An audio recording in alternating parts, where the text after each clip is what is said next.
നമ്മൾ ഒരിക്കലും ബിസിനസ്സിന് വേണ്ടി ആയ പാർട്ട്നേഴ്സ് അല്ലെ, ഫ്രണ്ട്സ് അല്ല. ഞങ്ങൾ ഫ്രണ്ട്സ് കൂടിയിരുന്നപ്പോൾ ഉണ്ടായ ബിസിനസ്സാണ് ആക്ച്വലി. നമ്മളെ സെയിം പേജിൽ അതേപോലെ തന്നെ ഫേക്കായിട്ട് ഒരാൾ തുടങ്ങുക, നമ്മളെ പേരിൽ കൗൺസിലിംഗ് നടത്തി അഡ്മിഷൻസ് എടുക്കുക. എനിക്കൊന്നൊരു 2-3 ഡേയ്സ് കഴിഞ്ഞപ്പം പോലീസ് സ്റ്റേഷൻ നമുക്ക് കോൾ വന്നു, ഇങ്ങനെ ഒരാളാണ് എന്ന് പറഞ്ഞു. ഇംഗ്ലീഷിന് എപ്പോഴും ഒരു സബ്ജക്റ്റാണ്, ഒരു ലാംഗ്വേജ് ആയിട്ട് ഇന്നേ വരെ കണ്ടിട്ടില്ല. ഇപ്പോഴും എസ് എഴുതാനും ലെറ്റർ എഴുതാനും മാത്രമേ നമുക്ക് ഉള്ളൂ. പ്രാക്ടിക്കലായിട്ട് സംസാരിച്ചാണ് ശരിക്കും ഈ സാധനം പഠിക്കുന്നത്. പക്ഷേ ഇപ്പോഴും അതൊരു സബ്ജക്റ്റായിട്ട് ഇങ്ങനെ കൊണ്ടടിക്കാണ് സ്കൂൾ. ഞാനൊന്നും ഒരിക്കലും എൻ്റെ ഒരു കമ്പനിയുടെ ബ്രാൻഡിൻ്റെ പരസ്യം TV-യിൽ കാണുന്നൊന്നും ഒരിക്കലും ഞാൻ വിചാരിച്ചില്ല. ഇപ്പോൾ നിങ്ങൾ നോക്കിക്കൊണ്ട് യൂട്യൂബ് എടുത്ത് നോക്കുകയാണെങ്കിൽ ഒരു 300+ യൂട്യൂബേഴ്സിൻ്റെ അക്കൗണ്ട്സിൽ ഇംഗ്ലീഷ് കഫേൻ്റെ പരസ്യം ഉണ്ടാവും. ജീവിതത്തിൽ വിജയിച്ച ആളുകളുടെ കഥകൾ കേൾക്കാൻ എല്ലാവർക്കും എന്നും ഇഷ്ടമാണ്. എന്നാൽ അവരുടെ വിജയം ഒരുപാട് പേരുടെ ജീവിതം തന്നെ മാറ്റിമറിച്ചുകൊണ്ടായാലും. അതെ, വളരെ ചുരുങ്ങിയ സമയം കൊണ്ട് തന്നെ മലയാളികളുടെ ഇംഗ്ലീഷ് മാസ്റ്ററായി മാറിയ ഇംഗ്ലീഷ് കഫേയുടെ CEO ആയിട്ടുള്ള മുഹമ്മദ് ഷിബിലാണ് ഇന്ന് വൈസപ്പിൽ നമ്മളോടൊപ്പമുള്ളത്.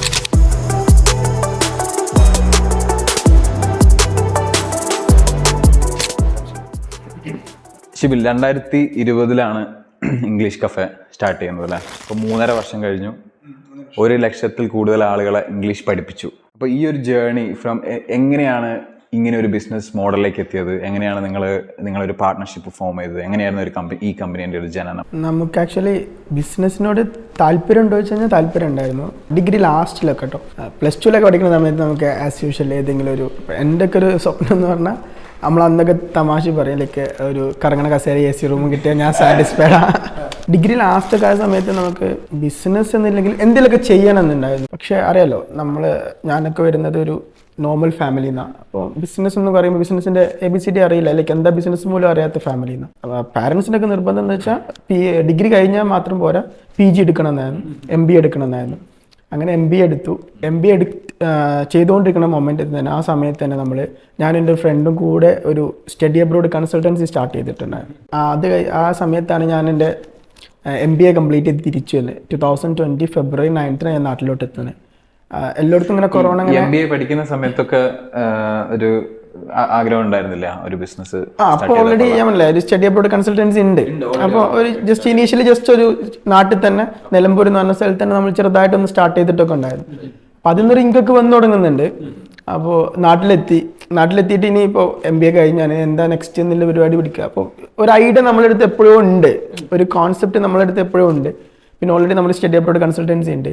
പക്ഷെ കൊറോണ വന്ന സമയത്ത് നമുക്ക് ഇൻകം വരുന്ന സൈഡ് കൂടെ സ്റ്റക്കായി. ഫ്യൂച്ചർ എന്താന്ന് പറയാൻ പറ്റില്ല, കാരണം എബ്രോഡിലേക്ക് ഇനി പിള്ളേർ പോവുക, കാരണം എല്ലാ കൺട്രീസും ക്ലോസ് ചെയ്തു, എയർപോർട്ട്സൊക്കെ ക്ലോസ് ചെയ്തു.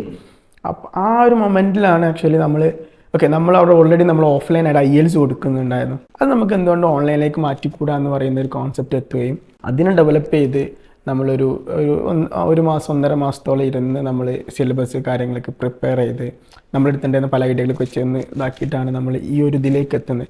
എനിക്ക് തോന്നുന്നു April 29 എന്ന് പറയുന്ന സമയത്ത് കൊറോണൻ്റെ 1 മാസത്തെ ഒരു ഇടവേള കഴിഞ്ഞ് നമുക്ക് ഒരു റിലാക്സേഷൻ പീരീഡ് കിട്ടിയെന്നല്ലോ. ജസ്റ്റ് വീട്ടിൽ നിന്ന് അപ്പുറത്തേക്ക് പോവാന്നുള്ള പരിപാടി, ആ പരിപാടിയിലാണ് കൊറോണയുടെ സമയം യൂട്ടിലൈസ് ചെയ്തിട്ടുള്ള ഒരുപാട് പല ബിസിനസ്സും ആ സമയത്താണ് സ്റ്റാർട്ട് ചെയ്തത്. അപ്പൊ അതിൽ പെട്ടൊരു ആൾക്കാരെ ഞങ്ങളും ആ ഒരു മൊമെന്റിലാണ് നമ്മളിത് സ്റ്റാർട്ട് ചെയ്തത്. അപ്പോൾ കൊറോണ ശരിക്കും നിങ്ങളെ 100% ഗ്രോ ചെയ്യാൻ സഹായിക്കുകയാണ് ചെയ്തിട്ടുള്ളത്.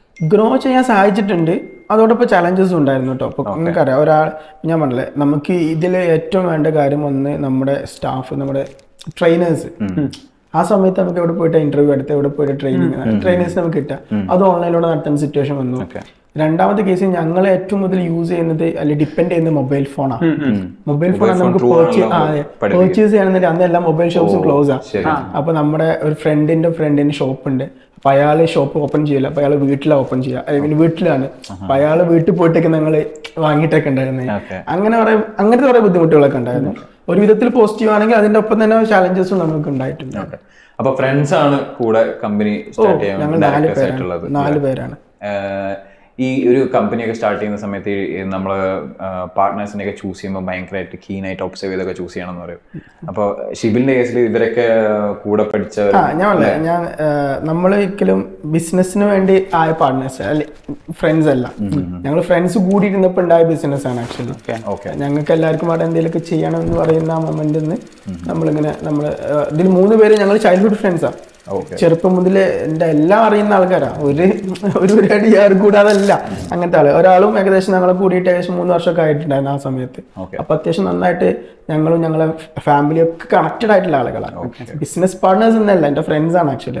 ഇപ്പോൾ 4 പാർട്ട്നേഴ്സ് ഒക്കെ വെച്ചിട്ട് ഒരു ബിസിനസ് സ്റ്റാർട്ട് ചെയ്യുമ്പോൾ അതിൽ ചില ആൾക്കാർ ഓരോരുത്തർക്കും ഓരോ അഭിപ്രായമായിരിക്കും. അപ്പൊ നിങ്ങൾ തമ്മിൽ ഒരുപാട് അഭിപ്രായ വ്യത്യാസത്തിന് ഇപ്പൊ ഇതിനോടകം തന്നെ ഞാൻ ഇപ്പൊ വലിയ രീതിയിൽ ചിലപ്പോൾ ഇനിയിപ്പോ ഇംഗ്ലീഷ് കഫേ ഒരു ഇന്റർനാഷണൽ രീതിയിലൊക്കെ ഭാവിയിൽ വളരുകയാണെന്നുണ്ടെങ്കിൽ ആ സമയത്തും ഈ ഒരു അഭിപ്രായ വ്യത്യാസം നിങ്ങൾക്കിടയിൽ ഉണ്ടാവില്ലേ? അഭിപ്രായത്തെ വ്യത്യാസത്തിലുപരി ഞങ്ങൾ 4 പേരും 4 ടേസ്റ്റാണ്. ഫോർ എക്സാമ്പിൾ ഞങ്ങളൊരു ഒരു എന്താ പറയുക ഫുഡ് ഐറ്റം കയറുന്ന സമയത്ത് ഇപ്പോൾ ഒരാൾ മന്തി ആണെങ്കിൽ ഓർഡർ ചെയ്യുക, ഒരാൾ ബിരിയാണി, ഒരാൾ ചപ്പാത്തി ആയിരിക്കും, ഒന്നുമില്ലാതെ ചിലപ്പോൾ ഒരു പാസ്ത ആയിരിക്കും ഓർഡർ ചെയ്യുന്നുണ്ടായിരിക്കും. 4 പേരും ഡിഫറെൻ്റാണ് എല്ലാത്തിൻ്റെ കാര്യത്തിലും.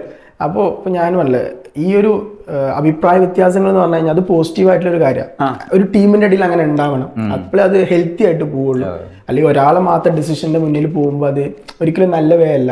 ഞാനൊരു എൻ്റെ അടുത്തൊരു ഒപ്പീനിയൻ ഉണ്ട് എന്നുണ്ടെങ്കിൽ ഞാനത് എൻ്റെ പാർട്ട്നേഴ്സിന്റെ അടുത്ത് ഡിസ്കസ് ചെയ്യുന്ന സമയത്ത് ഞാൻ എപ്പോഴും അതിന്റെ പോസിറ്റീവ് വശം മാത്രമേ ചിന്തിച്ചിട്ടുണ്ടാവുള്ളൂ.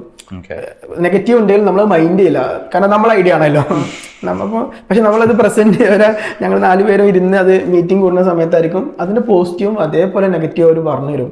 അപ്പോഴാണ് നമ്മൾ ആലോചിക്കുക അങ്ങനെ പോയപ്പോൾ ശരിയാവില്ല, അങ്ങനെയാണെങ്കിൽ അത് നമുക്ക് കുറച്ച് മാറ്റി വെക്കാം, അങ്ങനെ വരും. അപ്പൊ അത് നല്ല കാര്യമല്ലേ.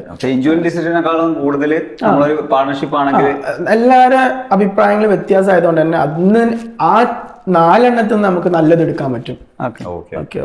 ഞാൻ ഒറ്റക്കാണ് ഇത് കൊണ്ടുപോകുന്നുണ്ട് ഒരിക്കലും ഇതോടെ എത്തിയിട്ടുണ്ടാവില്ല, ഡാം ഷുവർ. കാരണം ഞാൻ ഭയങ്കര മെച്യൂരിറ്റി ഇല്ലാത്ത ഒരാളാണ്. ഞാൻ ഭയങ്കര പെട്ടെന്ന് ഡിസിഷൻസ് എടുക്കുന്ന ആളാണ്. അപ്പൊ പെട്ടെന്ന് എടുക്കുന്ന ഒരാളാണ്. അപ്പോൾ എൻ്റെ പാർട്ട്നേഴ്സാണ് എൻ്റെ സ്ട്രെങ്ത് എന്ന് പറയുന്നത്. അവരെനിക്ക് അതിനുള്ള ഫ്രീഡം തന്നിട്ടുണ്ട്. അവരാണ് എൻ്റെ സ്ട്രെങ്ത്. അവരുണ്ടായോണ്ട് ആ കമ്പനി ഇങ്ങനെ പോകുന്നത്. എങ്ങനെയാണ് നിലമ്പൂരിൽ നിന്ന് കോഴിക്കോടേക്ക് ഉള്ളൊരു ചേഞ്ച്, കോഴിക്കോടേക്ക് എങ്ങനെ എത്തുന്നത്? നമ്മൾ തുടങ്ങിയത് ആക്ച്വലി എൻ്റെ പാർട്ട്ണറായിട്ടുള്ള ഫ്രണ്ടായിട്ടുള്ള അൻഷിഫിന്റെ ബെഡ്റൂമിൽ വെച്ചിട്ടാണ് നമ്മൾ ഇത് തുടങ്ങുന്നത്. ഇനീഷ്യൽ ബാച്ചസ് ഒക്കെ കാരണം ഒന്ന് കൊറോണയാണ്, അന്ന് അവന്റെ വീട്ടിൽ പോകാനുള്ള സാഹചര്യം പോലും ഇല്ല നമുക്ക്. അപ്പൊ നമ്മൾ എന്ത് ചെയ്യുന്ന വെച്ചാല് രാത്രി ഒക്കെ അവൻ വീട്ടിൽ പോയിരിക്കും, എന്നിട്ട് പിന്നെ അവിടെ പോരൂല. ബെഡ്റൂം വെച്ചിട്ട് കഥ തുടങ്ങുന്നത് സീരിയസ്ലി അവിടെ വെച്ചിട്ട്. ഞങ്ങൾക്ക് ഇപ്പോഴും ഓൾഡ് ഫോട്ടോസ് ഒക്കെ ഉണ്ട്. ഇപ്പൊ ഈ അടുത്ത അൻഷിഫിന്റെ കല്യാണം കഴിഞ്ഞു, അപ്പൊ അവന്റെ വൈഫിന് കാണിച്ചു കൊടുക്കും, ഇതാണ് ഞങ്ങൾ തുടങ്ങി, ഇവിടുന്ന് ഞങ്ങൾ തുടങ്ങി എന്നൊക്കെ പറഞ്ഞ് കാണിച്ചു കൊടുക്കും. അപ്പോൾ അന്ന് രാത്രി വീട്ടിൽ പോയി കഴിഞ്ഞാൽ ഒരു 4-5 ദിവസം കൊണ്ട് വീട്ടിൽ തന്നെ നിൽക്കുകയാണ്. വീട്ടിൽ നിന്ന് പുറത്തിറങ്ങാൻ പറ്റില്ല, കൊറോണയാണല്ലോ. അപ്പൊ ഞങ്ങൾ വീട്ടിൽ പോകാൻ പറ്റില്ല, കാരണം വേറെ വീട്ടിൽ കയറി ഇറങ്ങിയ ആൾക്കാരാണല്ലോ. അങ്ങനെ ഇരുന്നിട്ടാണ് നമ്മൾ. അപ്പൊ അവിടുന്നാണ് നമ്മൾ ആദ്യത്തെ ബാച്ച്, 2-3 ബാച്ചസ് ഒക്കെ. അപ്പൊ ആ സമയത്ത് തന്നെ നമ്മളെ സ്റ്റുഡൻസ് ചോദിക്കുന്നുണ്ട് നിങ്ങൾ ഓഫീസ് എവിടെ. നമുക്ക് പറയാൻ പറ്റില്ല. വണ്ടൂരിൽ പാലക്കോട് അൻഷിഫിന്റെ വീട്ടിലാണ്, നമുക്ക് പറയാൻ പറ്റില്ലല്ലോ. പാലക്കോട് ആർക്കും അറിയില്ല. ഞങ്ങൾ എന്റെ പ്രോപ്പർ സ്ഥലത്തിന്റെ പേര് പാലക്കോട് എന്നാണ്, വണ്ടൂര് ഞങ്ങളുടെ സ്വന്തം നാട്. അപ്പൊ അതിന്റെ ഇപ്പൊ ആൾക്കാർ അറിഞ്ഞോളന്നില്ല. അവിടെ നമുക്ക് അവിടെ അടുത്തുള്ള ഏതെങ്കിലും ഒരു ഓഫീസിൽ വണ്ടൂര് നമുക്ക് സ്പേസ് എടുക്കാന്നൊക്കെ പറഞ്ഞു. അത് ചില പ്രശ്നങ്ങളോട് നമുക്ക് കിട്ടിയില്ല സ്പേസ്. പിന്നെ നമ്മൾ കോഴിക്കോടിലേക്ക്, ആ വാശിയിലാണ് നമ്മൾ കോഴിക്കോട് വരുന്നത്. കോഴിക്കോട് വന്ന് പുതിയറയില് നമ്മൾ വൈറ്റമിൻ കോർണർ ഒക്കെ ഉണ്ടായിരുന്ന ആ ടൗണില് അതിന്റെ മുകളിൽ ഒരു കോവാക്കിംഗ് സ്പേസ് നമ്മൾ ആദ്യമായിട്ട് എടുക്കുന്ന ഓഫീസായിരുന്നു. അവിടെ നിന്ന് ഇപ്പോൾ ആ ഓഫീസ് മാറി. അത് കഴിഞ്ഞ് അന്ന് ഞങ്ങൾക്ക് 6-7 പേരൊക്കെ ഉള്ളൂ. ഞങ്ങൾ 4 പേര് തന്നെ എല്ലാം ചെയ്തിട്ടുണ്ടായിരുന്നു. പിന്നെ പ്ലസ് 2-3 പേര് ആൾക്കാർ നമ്മൾ ഫ്രണ്ട്സ്, തിക് ഫ്രണ്ട്സ് ഉണ്ടായിരുന്നു, അവരുണ്ടായിരുന്നു.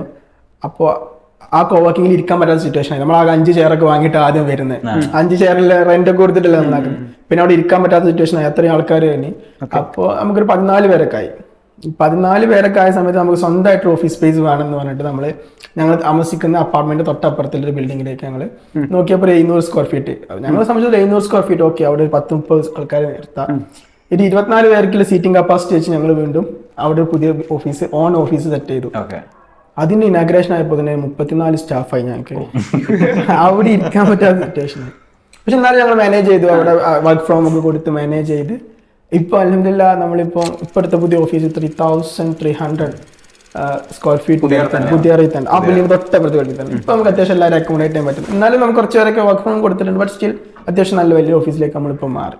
അന്ന് ആ ഒരു ബെഡ്റൂമിൽ വെച്ചിട്ട് ആളുകൾക്ക് ഇംഗ്ലീഷിന് ഇങ്ങനെ ക്ലാസ് ഒക്കെ എടുത്തു കൊടുക്കുമ്പോൾ വിചാരിച്ചിട്ടുണ്ടായിരുന്നു ഒരു 100 സ്റ്റാഫിനൊക്കെ ഉള്ള ഒരു വലിയൊരു സംഭവമായിട്ട് ഇംഗ്ലീഷ് കഫേ ഭാവിയിൽ മാറുന്നത്? ഒരിക്കലും ഇല്ല.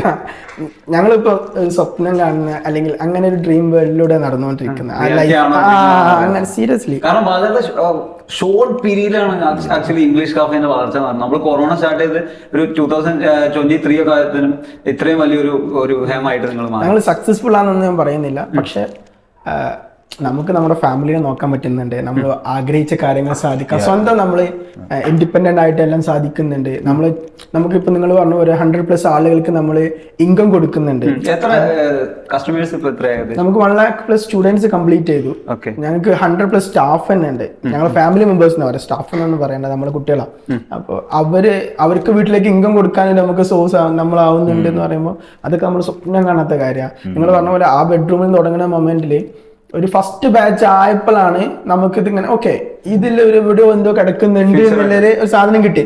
ഒരു ബാച്ചായി ആ മൊമെന്റിൽ നമുക്ക് ഓക്കെ ഇതിലെന്തോ നമുക്ക് ഉണ്ട് എന്നുള്ളൊരു അവിടെ മുതൽ നമ്മൾ പട്ടിപ്പണി തുടങ്ങിയതാണ്. സ്റ്റിൽ ഇപ്പോഴും നമ്മൾ ഹാർഡ് വർക്ക് ചെയ്യുന്നുണ്ട്, ഇപ്പോഴും നമ്മൾ ഫുള്ളി ഓഫീസിലുണ്ട്, ഇപ്പോഴും നമ്മൾ നമ്മളെ കാര്യങ്ങളായിട്ട് മുന്നോട്ട് പോകുന്നുണ്ട്. ഓക്കെ, അപ്പോൾ ഈ ഇങ്ങനെ ഒരു സംരംഭം തുടങ്ങുന്ന സമയത്ത് എങ്ങനെയായിരുന്നു ഫണ്ടിങ് പാർട്ടൊക്കെ? നിങ്ങൾ പാർട്ട്നേഴ്സ് തന്നെ കൂടി ചെയ്തതാണോ, എങ്ങനെയായിരുന്നു? ഞങ്ങൾ പാർട്ട്നേഴ്സ് കൂടിയിട്ട് ചെറിയ എമൗണ്ട് നമ്മൾ കളക്ട് ചെയ്ത് വെച്ചിട്ടുണ്ടായിരുന്നു.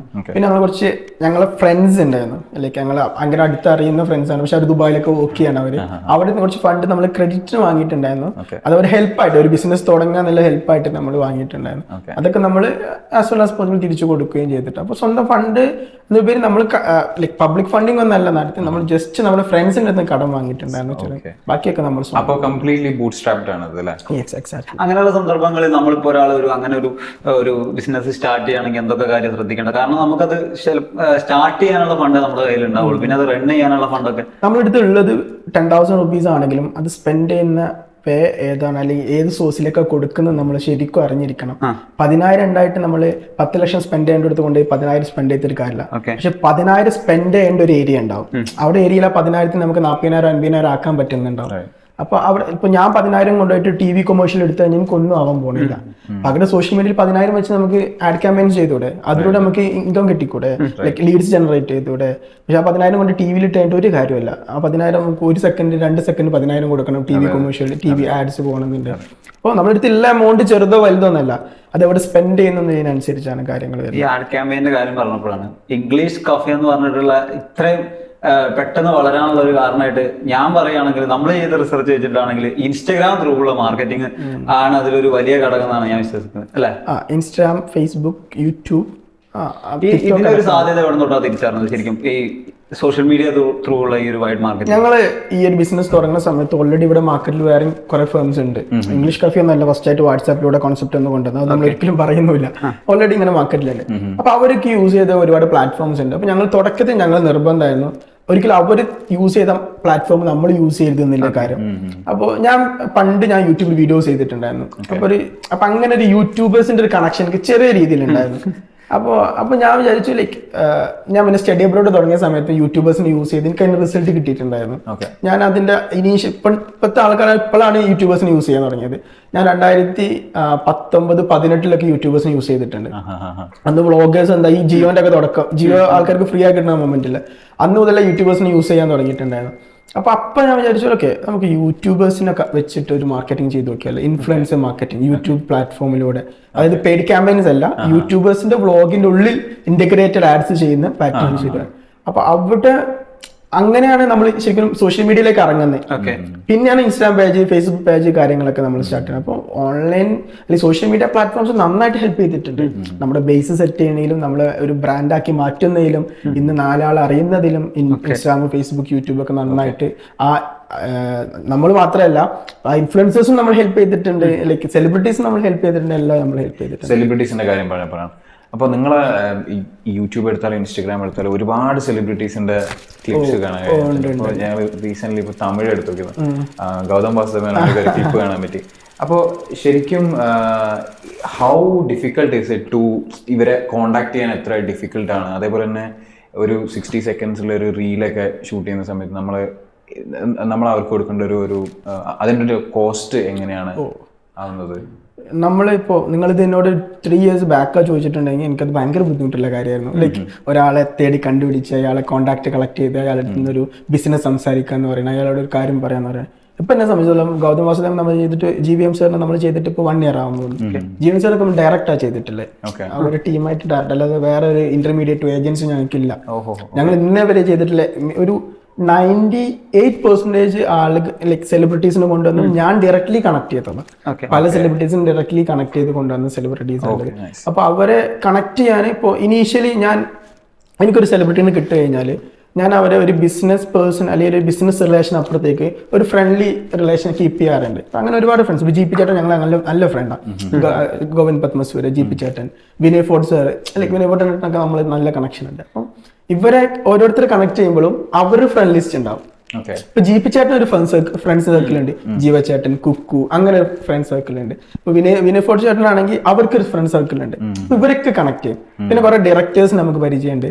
ഡയറക്ടേഴ്സിന്റെ അടുത്ത് ഒരുപാട് സെലിബ്രിറ്റീസ് ഉണ്ടാവും. അങ്ങനെ പേഴ്സണലി കണക്ഷനിലൂടെ ഞാൻ എല്ലാരും അവിടേക്ക് എത്തല്. ഒരിക്കലും ഒരു ഏജൻസി ത്രൂ പോയി അവരെ മാനേജർ ത്രൂ കണക്ട് ചെയ്ത് ആ പരിപാടി വളരെ ലിമിറ്റഡ് ഇല്ലെന്നല്ലേ ഞാൻ പറയുന്നത്. ചിലതൊക്കെ അങ്ങനെ ഉണ്ട്, നമുക്ക് എത്തിപ്പെടാൻ പറ്റാത്ത പല ആളുകളുണ്ട്. ഇപ്പൊ റീസെന്റ് ഇപ്പൊ ഞാൻ തമിഴിലേക്കും മലയാളത്തിലേക്കും വേണ്ടിയിട്ട് ഒരു വലിയ അത്യാവശ്യം നല്ല ഫേസ് ആയിട്ടുള്ള കന്നഡയിലും ഹിന്ദിയിലും ഒക്കെ ഫെയിം ആയിട്ടുള്ള ഒരാളെ നോക്കിക്കൊണ്ടിരിക്കും. അയാളെ ഞാൻ കണക്ട് ചെയ്ത മാനേജർ ത്രൂ ആണ്. എല്ലാവരും നമുക്ക് ഡയറക്റ്റ് വേണ്ടിയിട്ട് ഹായ് ബൈ പറയാൻ പറ്റത്തില്ല. ഇൻഡസ്ട്രി അങ്ങനെ എത്രത്തോളം വലുതാ. പക്ഷെ ആ റിലേഷൻ ഞാൻ കീപ്പ് ചെയ്യും. അവര് ത്രൂ ഇപ്പൊ എനിക്കിപ്പോ ഒരു സെലിബ്രിറ്റിനെ കിട്ടുന്നുണ്ട്, GP ചേട്ടൻ വിളിച്ചിട്ട് GP ചേട്ടൻ ഇന്ന ആളെ കോൺടാക്ട് ഒന്ന് തരുമോ നിങ്ങൾ വെച്ചാൽ GP ചേട്ടൻ അപ്പം പറഞ്ഞു കൊടുക്കും, ഇന്ന ബ്രാൻഡിൽ ആള് വിളിക്കൂട്ട് പറയും, നമ്പർ എനിക്ക് തരും. അപ്പൊ എനിക്ക് അത്ര ഈസി ഇപ്പത്തെ സമയത്ത്. പണ്ട് ഇപ്പൊ നിങ്ങൾ ചോദിച്ചെടുക്കുകയാണെങ്കിൽ എനിക്ക് എന്താ പോലും അറിയില്ല സിനിമ. ഇപ്പൊ നമുക്ക് അല്ലെന്നില്ല ഇവരെ ഹെൽപ്പ് ചെയ്യും. ഇവരൊക്കെ ഈ celebrities end of the day മനുഷ്യരാണല്ലോ. GP ചേട്ടനായാലും ജീവ ചേട്ടനായാലും പല ആളുകളും. ഇപ്പോൾ പ്രിൻസ് ജോയ് എന്ന് പറഞ്ഞ ഡയറക്ടർ ഉണ്ട്, ഞങ്ങൾ ആഡ്സ് ഒക്കെ ഡയറക്ട് ചെയ്യുന്ന ജനിത്തേട്ടനുണ്ട്. ഇവരൊക്കെ ഭയങ്കര സപ്പോർട്ടീവാണ്. അവർക്ക് ചിലപ്പോൾ എനിക്കൊരു കോൺടാക്ട് എടുത്തൊന്നും ഒന്നും കിട്ടാൻ പോണില്ല. അപ്പൊ പക്ഷെ അവർ ഭയങ്കര കണക്ട്, അവർ എല്ലാം ഹെൽപ്പ് ചെയ്യും കാര്യങ്ങളൊക്കെ. ആ റിലേഷൻഷിപ്പാണ് ഭയങ്കര എനിക്ക് ഭയങ്കര. അപ്പൊ ഇത്രയും ഇൻഫ്ലുവൻസർ ആയിട്ട് റിലേഷൻഷിപ്പ് ഉണ്ട്, പക്ഷെ എന്തുകൊണ്ടാണ് വിനീത് ശ്രീനിവാസനെ ബ്രാൻഡ് അംബാസഡർ ആയിട്ട് തിരഞ്ഞെടുത്തത്? എന്താ പറയുക? വിനീതേട്ടന്റെ ഞാൻ ഇതൊന്ന് സ്റ്റോപ്പ് ചെയ്യട്ടെ, ഇതൊന്ന് പോസ് ചെയ്യട്ടെ. ഞാൻ ഇവിടെ എനിക്കൊരു ആൻസർ കൊടുക്കാനായിരുന്നു. എമൗണ്ടിന്റെ കാര്യം കൂടി ഉണ്ടായിരുന്നു. നല്ല എമൗണ്ട് ഉണ്ട് കേട്ടോ. നമ്മള് ഇപ്പോൾ പല ആൾക്കാരും എന്നോട് ചോദിക്കാറുണ്ട്, സെലിബ്രിറ്റീസിനെ കൊണ്ടുവരുമ്പോൾ ചെറിയ എമൗണ്ട് അല്ലേ, 10,000 രൂപ അല്ലേ, 20,000 രൂപ ഒന്നുമില്ലേ. ഒരു സെലിബ്രിറ്റി സിനിമയിൽ മുഖം കാണിച്ചിട്ടുണ്ട് എന്നുണ്ടെങ്കിൽ അവർ ചാർജ് ചെയ്യുന്ന മിനിമം ഒരു 1 lakh above ആയിരിക്കും. 2 lakh 3 lakh. നമ്മൾ 15 lakh വരെ കൊടുത്തു കൊണ്ടുവന്ന ബ്രാൻഡ് അംബാസഡർ അല്ലാട്ട് ഞാൻ പറയുന്നത്, 15 lakh വരെ കൊടുത്തുകൊണ്ടുവന്ന എൻഡോഴ്സ്മെന്റ് കൊടുത്തുകൊണ്ടുവന്ന ആൾക്കാരുണ്ട് നമ്മുടെ അടുത്ത്. 60 സെക്കൻഡ് വീഡിയോ. അത് അവരുടെ പേജിൽ ഇടും കൂടി ഉണ്ടാവില്ല ചിലപ്പോൾ, നമ്മുടെ പേജിൽ മാത്രമാണ്. പക്ഷെ ആ 15 lakhs അവിടെ കൊടുക്കുമ്പോൾ അത് നേരത്തെ ശിവലി പറഞ്ഞ പോലെ ഒരു പ്രിന്റ് മീഡിയയിൽ കൊടുക്കുന്നതും ഒരു സെലിബ്രിറ്റിനെ കൊണ്ടുവന്ന് ആഡ് ചെയ്യുന്നതും വലിയൊരു വ്യത്യാസമുണ്ട്. ആ 15 lakhs ഞാൻ കൊടുത്തിട്ടുണ്ടെങ്കിൽ ആ പേഴ്സന്റെ ഫേസ് ഞാൻ ഒരു 1 year യൂസ് ചെയ്ത് അതെനിക്കൊരു 45 lakhs ആക്കി ബിസിനസ് തിരിച്ച് കിട്ടുമെന്ന് ഉറപ്പുണ്ടെങ്കിൽ മാത്രം ഞാൻ സ്പെൻഡ് ചെയ്യാം. ഇപ്പൊ നിങ്ങൾ ഇംഗ്ലീഷ് കഫേയിൽ യൂസ് ചെയ്ത് ഓരോ ഫേസ് എടുത്ത് നോക്കുന്നുണ്ട്, ഒരു 90% നെഗറ്റീവ് ഇമേജ് ഇല്ലാത്ത ആളുകളെ മാത്രമേ ഞാൻ എടുത്തിട്ടുണ്ടാവുള്ളൂ. കാരണം ഞാൻ അത്യാവശ്യം സോഷ്യൽ മീഡിയയിൽ ഉള്ള ലൈക്ക് എപ്പോഴും ഫുൾ ടൈം മൊബൈൽ ഫോൺ കയ്യിലുണ്ടായിരിക്കുന്ന ആൾ. ഇൻസ്റ്റയിലാണെങ്കിലും ഫേസ്ബുക്കിലാണെങ്കിലും യൂട്യൂബിലാണെങ്കിലും എല്ലാം എപ്പോഴും കണ്ടുകൊണ്ടിരിക്കണം. അപ്പൊ നമുക്കൊരു പൾസ് കിട്ടും, ആരെപ്പോൾ ട്രെൻഡിങ്ങിലുള്ളത്, ആരെപ്പോൾ ഇതിലുള്ളത്, നെഗറ്റീവ് ഇമേജ് ആർക്കല്ലത്. അപ്പൊ അങ്ങനത്തെ ഞാൻ പൊതുവെ എടുക്കലില്ല. ഒരാൾ പറഞ്ഞാൽ ജെന്യൂൻ ആയിട്ട് തോന്നുന്നു, ആളുകൾക്ക് തോന്നുന്ന കുറച്ച് ഫേസസ് അവരെ മാത്രമേ നമ്മൾ എടുക്കാറുള്ളൂ. വിനീതേട്ടൻ നിങ്ങൾ ആലോചിച്ചു, വിനീതേട്ടൻ ഹേറ്റേഴ്സ് വളരെ കുറവാണ്, ഇല്ലാന്ന് തന്നെ വേണമെങ്കിൽ പറയാം. ഇല്ല. പിന്നെ വിനീതേട്ടൻ തൊട്ട എല്ലാ കാറ്റഗറിയിലും വിനീതേട്ടൻ ടോപ്പാണ്. ആസ് എ സിംഗർ, ഡയറക്ടർ ആണെങ്കിലും പ്രൊഡ്യൂസർ എന്ന രീതിയിലൊക്കെ എല്ലാത്തിലും ടോപ്പ് നോച്ച് ആയിട്ട് നിൽക്കുന്ന ഒരാളാണ്. എങ്ങനെയായിരുന്നു തമിഴിലേക്കുള്ള ഒരു എൻട്രി? ഇംഗ്ലീഷ് കഫേ തുടങ്ങി ഒരു 1 year ആയപ്പോൾ തന്നെ ഞങ്ങളുടെ മനസ്സിൽ പല ലാംഗ്വേജിലേക്കും പോകണം എന്നുള്ള ആഗ്രഹം ഉണ്ടായിരുന്നു. ഒരിക്കലും കേരളത്തിൽ ഒതുങ്ങി നിൽക്കാനോ അല്ലെങ്കിൽ ഇന്ത്യയിൽ ഒതുങ്ങി നിൽക്കാനോ ഞങ്ങൾക്ക് ആഗ്രഹമില്ലായിരുന്നു. അതിനപ്പുറത്തേക്ക് എവിടേക്ക് ഇതിനെ ലാംഗ്വേജിനെ യൂസ് ചെയ്യാൻ പറ്റുന്ന സ്ഥലങ്ങളിലേക്ക് ഇതിനെ കൊണ്ടുപോകണം നമുക്ക് ആഗ്രഹം ഉണ്ടായിരുന്നു. അപ്പോൾ തമിഴ്നാട് നമ്മൾ കുറേ കാലം ഡിസ്കഷനിലും കാര്യങ്ങളൊക്കെ നിൽക്കുന്ന ഒരു മൊമെന്റിലാണ് നമ്മളിവിടുന്ന് ഓൾറെഡി 2 സ്റ്റാഫ് റിസൈൻ ചെയ്ത് പോയിട്ട് തമിഴ്നാട്ടിൽ ഒരു ബ്രാൻഡ് സ്റ്റാർട്ട് ചെയ്തിട്ടുണ്ടായിരുന്നു ഇംഗ്ലീഷ് പഠിപ്പിക്കുന്ന. നമ്മളെ നല്ല ഫ്രണ്ട്സാണ്. അതേപോലെ തന്നെ ഷിബില് വേറൊരു കാര്യം പറയുന്നത്, ഇംഗ്ലീഷ് കഫേ എന്നുള്ള പേര് തന്നെ വേറെ പലരും നാട്ടിൽ തന്നെ സ്റ്റാർട്ട് ചെയ്തു. ഉണ്ടായിരുന്നു. അത് ഫേക്ക് ആയിട്ട് അവർ പേജൊക്കെ സ്റ്റാർട്ട് ചെയ്ത് അതൊരു നമ്മളെ സംബന്ധിച്ചുള്ള ഒരു നെഗറ്റീവായിട്ടുള്ള കാര്യമാണ്. ഞാൻ പറയാൻ ആഗ്രഹിക്കാത്ത കാര്യങ്ങളാണ് അതൊക്കെ. കാരണം നമ്മളെ സെയിം പേജിൽ അതേപോലെ തന്നെ ഫേക്ക് ആയിട്ട് ഒരാൾ തുടങ്ങുക, നമ്മളെ പേരിൽ കൗൺസിലിംഗ് നടത്തി അഡ്മിഷൻസ് എടുക്കുക, എന്നിട്ട് ഫണ്ട് കളക്ട് ചെയ്യുക. നമ്മൾ എവിടെയാണ് ഓഫീസ് വെച്ചാൽ പുതിയ ഓഫീസ് എന്ന് പറയുന്നുണ്ട് അയാള്. അല്ല, അയാൾ തന്നെ ഫണ്ട് കളക്ട് ചെയ്ത് അയാൾ തന്നെ ഇന്ന ദിവസം ക്ലാസ് സ്റ്റാർട്ട് ചെയ്യുന്ന പറഞ്ഞ ഫണ്ട് കളക്ട് ചെയ്യുക. ഞാനൊരു ദിവസം ഞായറാഴ്ച വീട്ടിൽ ഇങ്ങനെ വെറുതെ ഇരിക്കുന്ന സമയത്ത് ഫോണിൽ ഇങ്ങനെ നമ്മളിങ്ങനെ സ്ക്രോൾ ചെയ്യുന്നത് ഇംഗ്ലീഷ് കഫേന്റെ പുതിയൊരു പേജ്. കാരണം ഞാനാണ് സോഷ്യൽ മീഡിയ ഹാൻഡിൽ ചെയ്യുന്നത്, ഡിജിറ്റൽ മാർക്കറ്റിംഗ് ഞാനാണ് അന്ന് ചെയ്തിട്ടുണ്ടായിരുന്നത്. ലൈക്ക് ഒരു ആഡ് ക്യാമ്പയിൻ റൺ ചെയ്തൊക്കെ ഞാനായിരുന്നു. ഇപ്പൊ എനിക്ക് അറിയാത്തൊരു പേജ്, ഇതേത്തെ പേജ് ഞാൻ റൺ ചെയ്തിട്ടില്ല. ഇങ്ങനെ ക്യാമ്പയിൻ നോക്കിയപ്പോൾ നമ്മൾ അതേ പേജിൽ ഒരു സാധനം കറണ്ട് കളിക്കുന്നുണ്ട്. അപ്പോൾ ഞാൻ മെസ്സേജ് അയച്ചു ചോദിക്കും, വെൽക്കം ടു ഇംഗ്ലീഷ് കഫേ പറയുന്നുണ്ട്. ഓഫീസോട് ചോദിച്ചു, ഞാൻ ഓഫീസ് ഇവിടെയാണ്. ഡയറക്ടേഴ്സ് അറിയിച്ചപ്പോൾ ഞങ്ങളെ പേരൊക്കെ പച്ചവെള്ളം പോലെ പറഞ്ഞിരുന്നുണ്ട്. അപ്പൊ ഞങ്ങളെ കൗൺസിലർ ചെയ്യുന്നതിനേക്കാൾ അടിപൊളിയായിട്ട് ചെയ്യുന്നൊക്കെ ഉണ്ട്. അപ്പൊ ഞാൻ ചോദിച്ചു, എനിക്ക് ബാച്ചിലർ അഡ്മിഷൻ എടുക്കണം എന്നൊക്കെ പറയുമ്പോൾ നമുക്ക് കമ്പനി അക്കൗണ്ട് നമ്പറിന് പകരം വേറെ അക്കൗണ്ട് നമ്പറൊക്കെ നമുക്ക് ഷെയർ ചെയ്തിരുന്നു. അപ്പൊ ഇത് കർണാടക ബേസിലായ അക്കൗണ്ട് നമ്പറൊക്കെ. അപ്പൊ അതിലേക്ക് ഫണ്ട് അയക്കാനൊക്കെ പറഞ്ഞു. നമ്മൾ ഫണ്ട് അയച്ചു കൊടുത്തു. നമുക്കൊരു പ്രൂഫ് വേണമല്ലോ. എന്നിട്ട് ഞാൻ നേരെ നമ്മൾ കാലിക്കറ്റ് എത്തി. നമ്മളെ കഞ്ഞിയിൽ പാട്ട് വേല പരിപാടിയാ, നമുക്ക് ഇതല്ലാതെ വേറെ പരിപാടി അറിയില്ല. നമ്മൾ നേരെ കോഴിക്കോട് എത്തുന്നു. കോഴിക്കോട് എത്തി. ഞങ്ങൾക്ക് പരിചയമല്ല, കോഴിക്കോടിൽ നമുക്ക് അന്ന് അത്ര പരിചയമൊന്നുമില്ല. 2021 ജനുവരി 3 സംഭവം നടക്കണത്. ഇപ്പോഴും ഡേറ്റ് ഓർമ്മയുണ്ട്. അപ്പോ കോഴിക്കോട് എത്തുന്നു. കോഴിക്കോട് എത്തിയപ്പോൾ നമുക്കൊരു പരിചയമൊന്നുമില്ല ആൾക്കാരൊന്നും. അപ്പോൾ ഞങ്ങളൊരു ബിൽഡിങ്ങിന് ഓണറെ നമുക്ക് അത്യാവശ്യം നല്ല ഹെൽപ്പ് ചെയ്യുന്ന ഒരാളാണ്. അപ്പോൾ അവർ ത്രൂ ഞങ്ങൾ സൈബർ സെല്ലിൽ കണക്ട് ചെയ്യുന്നു. സൈബർ സെല്ലിൽ പോയി അവർ നമുക്ക് കാര്യങ്ങളൊക്കെ പറഞ്ഞു. അറിയാലോ, അവർക്ക് ഇത് 1000-1 കേസായിരിക്കും സൈബർ സെല്ലിൽ പോകുന്ന സമയത്ത്. പക്ഷെ ഞാൻ ഒരിക്കലും ഒരു കുറ്റം പറയില്ല, നല്ല സപ്പോർട്ടീവായിരുന്നു. പക്ഷെ ഞങ്ങൾക്ക് ഇതാണ്, ഞങ്ങൾക്ക് ഇതല്ലാതെ ഞാൻ നേരത്തെ പറഞ്ഞാൽ ഇതല്ല വേറെ പരിപാടി അറിയില്ല. അപ്പോൾ അതുകൊണ്ട് നമുക്ക് ഇതിനെ നിലനിർത്തൽ. അപ്പോൾ നമുക്ക് ചോദിച്ചു ഇത് ആരാന്ന് കണ്ടുപിടിക്കാൻ പറ്റുമോ ചോദിച്ചപ്പോൾ കുറച്ച് ഫോർമാലിറ്റീസ് ഉണ്ട്, സമയം എടുക്കുന്നതാണ്. ഓക്കെ, ഞാൻ അന്നൊരു ഞായറാഴ്ച ബുധനാഴ്ച വരെ ഞങ്ങൾക്ക് സമയമുണ്ട്. ബുധനാഴ്ചയാണ് ബാച്ച് സ്റ്റാർട്ട് ചെയ്യാം. അപ്പൊ അതുവരെ ഞങ്ങൾക്ക് സമയമുണ്ട്. പക്ഷെ ഞങ്ങളെ പേജസിലൊന്നും പറഞ്ഞിട്ടില്ല. കാരണം ഇതൊരു ഫേക്ക് ഇങ്ങനെ പരിപാടി നടക്കുന്നുണ്ടോന്നും പറഞ്ഞില്ല. കാരണം അതൊരു വേറെ ആൾക്കും കൂടി ഒരു പ്രചോദനം ആവണ്ടെന്ന് വിചാരിച്ചു നമ്മളൊന്നും സംസാരിച്ചൊന്നുമില്ല. ഇയാൾക്കൊരു പ്രശ്നം ആവണ്ട ചെയ്തിട്ട് ഇയാൾ ബാക്കിക്ക് നിൽക്കരുതല്ലോ. നമ്മൾ പല ഫോണിനായിട്ട് ഇങ്ങനെ അന്വേഷിക്കണമൊക്കെ ഉണ്ട്. പിന്നെ ഒരു 2-3 ഡേയ്സ് കഴിഞ്ഞപ്പം പോലീസ് സ്റ്റേഷൻ നമുക്ക് കോൾ വന്നു, ഇങ്ങനെ ഒരാളാണ് എന്ന് പറഞ്ഞു. ആളെ പിടിച്ച് നമ്മളെ പറയുന്നതിൽ ഒരുപാട് ബുദ്ധിമുട്ടുണ്ട്. പക്ഷേ ഞങ്ങളൊക്കെ അറിയുന്ന ഒരു വ്യക്തികളൊക്കെ ആ ഒരു ടീമിൽപ്പെട്ട ആൾക്കാരൊക്കെ തന്നെ ആയിരുന്നു. അങ്ങനെ എനിക്ക് നമ്മൾ അറിയുന്ന ഒരു സർക്കിളിൽപ്പെട്ട ആൾക്കാർ തന്നെയായിരുന്നു. അവരെന്ന് ചോദിച്ചപ്പോൾ അവർ തമാശക്ക് ചെയ്താന്നൊക്കെ പറഞ്ഞു. ശരിക്കും തമാശക്ക് ഫണ്ട് വാങ്ങിയിരിക്കണം ചെയ്യില്ലല്ലോ. അങ്ങനെയൊക്കെ പറഞ്ഞ് ഞങ്ങൾ എന്താ വെച്ചാൽ നല്ലൊരു നഷ്ടപരിഹാരം വാങ്ങി. ആ നഷ്ടപരിഹാരം അതേമാർക്ക് എടുത്തിട്ട് ഓർഫനേജ് കൊണ്ടുപോയി കൊടുത്തു. അപ്പൊ ഞങ്ങൾക്ക് ലൈക്ക് ഒരു കാര്യം ചെയ്യുമ്പോൾ അതിന്റെ അവർക്ക് തോന്നരുതല്ലോ നാളെ ചെയ്യരുത്. ഞങ്ങൾക്ക് ആ ഫണ്ട് 1 രൂപ ഞങ്ങൾ പോലീസുകാരോട് പറഞ്ഞു, ഞങ്ങൾക്ക് 1 രൂപ ഒന്നും ആവശ്യമില്ല. ഞങ്ങൾ ഇതിനു വേണ്ടി യൂസ് ചെയ്യും. കാരണം അവർക്കതൊരു പാടായിരിക്കണം. നാളെ നമ്മൾ എത്രയോ കഷ്ടപ്പെട്ട ഓരോ ഫേമും സ്റ്റാർട്ട് ചെയ്യും, ബിൽഡ് ചെയ്ത് കൊണ്ടുവരാന്ന് പറയുന്നത് ഭയങ്കര ബുദ്ധിമുട്ട്. സ്റ്റിൽ നമ്മളിപ്പം സ്ട്രഗിൾ ചെയ്തുകൊണ്ടിരിക്കുക. അപ്പൊ ആ മൊമെന്റിൽ അങ്ങനെയൊക്കെ ചെയ്യുന്ന സമയത്ത് അത് ഇനീഷ്യൽ സ്റ്റേജില്ല, ഞങ്ങൾക്ക് ഇത്ര പരിചയം പോലും ഇല്ലാത്തൊരു മൊമെന്റാണ്. അപ്പൊ അങ്ങനെ സിറ്റുവേഷൻ ഉണ്ടായിട്ടുണ്ടായിരുന്നു നമുക്ക്. അപ്പൊ ഒരു ബ്രാൻഡ് അല്ലെങ്കിൽ ഒരു ഫെയിം ഒക്കെ ബിൽഡ് ചെയ്ത് വരുമ്പം ഇങ്ങനെ ഇപ്പൊ നിങ്ങൾ പറഞ്ഞൊരു സ്കാമാണ്, ഇതുപോലെ പല തരത്തിലുള്ള വെല്ലുവിളികൾ ഉണ്ടാവും, ചാലഞ്ചസ്. അപ്പൊ അതിനൊക്കെ ഒരു തുടക്കക്കാരൻ എന്നുള്ള നിലയിൽ എങ്ങനെ നമ്മൾ അതിനെ ഫേസ് ചെയ്യുക? ഒരാള് ഒരു ബിസിനസ് നമ്മൾ ചെയ്യുന്ന റൂട്ട് കറക്റ്റ് ആണെന്നുണ്ടെങ്കിൽ നമുക്ക് എന്ത് പ്രശ്നം വന്നു കഴിഞ്ഞാലും ഞങ്ങൾ മൈൻഡ് ചെയ്യാനില്ല. അത് അപ്പോൾ ഒരുപാട് ഇതൊരു ചാലഞ്ചായിരുന്നു. ഇപ്പം നിങ്ങൾ പറഞ്ഞ പോലെ ഒരു നെഗറ്റീവായിട്ടുള്ള പരിപാടിയായിരുന്നു. ഇതോടൊപ്പം തന്നെ മാർക്കറ്റിംഗ് സൈഡിലൊക്കെ നമുക്ക് ഒരുപാട് കുത്തലുകളും ഒരുപാട് നമ്മളെ ബ്ലോക്കേലുകളൊക്കെ നമുക്ക് കിട്ടിയിട്ടുണ്ട്. പല ഏരിയയിൽ പല സെലിബ്രിറ്റീസിനെ അപ്രോച്ച് ചെയ്യുന്ന മൊമെന്റിലൊക്കെ ഇല്ല, ഞങ്ങൾ നിങ്ങൾക്ക് ചെയ്യില്ല, വേറെ ആക്കി ചെയ്യുള്ളൂ, നിങ്ങൾ തരുന്ന ഡയറക്റ്റ് എമൗണ്ട് ഇവർ തന്നിട്ടുണ്ടെന്നൊക്കെ പറഞ്ഞ് അങ്ങനെ ഒരുപാട് പരിപാടികളൊക്കെ ഉണ്ടായിരുന്നു. ഓക്കെ, വേണ്ട, അത്ര നമുക്കുള്ളൂ. അതിൻ്റെ അപ്പുറത്തേക്ക് അത് അവർ തന്നതിൻ്റെ നമ്മൾ ഇത്ര തരാം, നിങ്ങൾ അവർക്ക് അങ്ങനത്തെ പരിപാടി നമ്മൾ ചെയ്യലില്ല. നമുക്ക് ഞാനും എൻ്റെ പാർട്ട്നേഴ്സും വിശ്വസിക്കുന്നത് നമുക്ക് പടച്ചം വിധിച്ചിട്ടുണ്ടെങ്കിൽ നമുക്ക് കിട്ടും. അത് ഇന്നല്ലെങ്കിൽ നാളെ കിട്ടും. ചിലപ്പോൾ അതെന്തോ സ്റ്റക്കായി നിൽക്കുന്നതായിരിക്കും. അപ്പോൾ ഒരു ഹെൽത്തി ആയിട്ടുള്ള കോമ്പറ്റീഷൻ എനിക്ക് ഭയങ്കര ഇഷ്ടമാണ്. എനിക്ക് കോമ്പറ്റീഷൻ ഭയങ്കര ഇഷ്ടമാണ്. മാർക്കറ്റിലേക്ക് പുതിയൊരു ഫേം വരിക എന്ന് പറയുന്നത് എനിക്ക് ഭയങ്കര ഇഷ്ടമല്ല സംഭവം. കാരണം ഞാനൊന്ന് ഉറങ്ങി കിടക്കുകയാണെന്നുണ്ടെങ്കിൽ പുതിയൊരു ഫേം വരുമ്പോൾ ഞാൻ എണീറ്റിക്കും. കാരണം എനിക്ക് മാർക്കറ്റിംഗ് ഭയങ്കര ഇഷ്ടമാണ്, ഭയങ്കര പാഷനാണ്.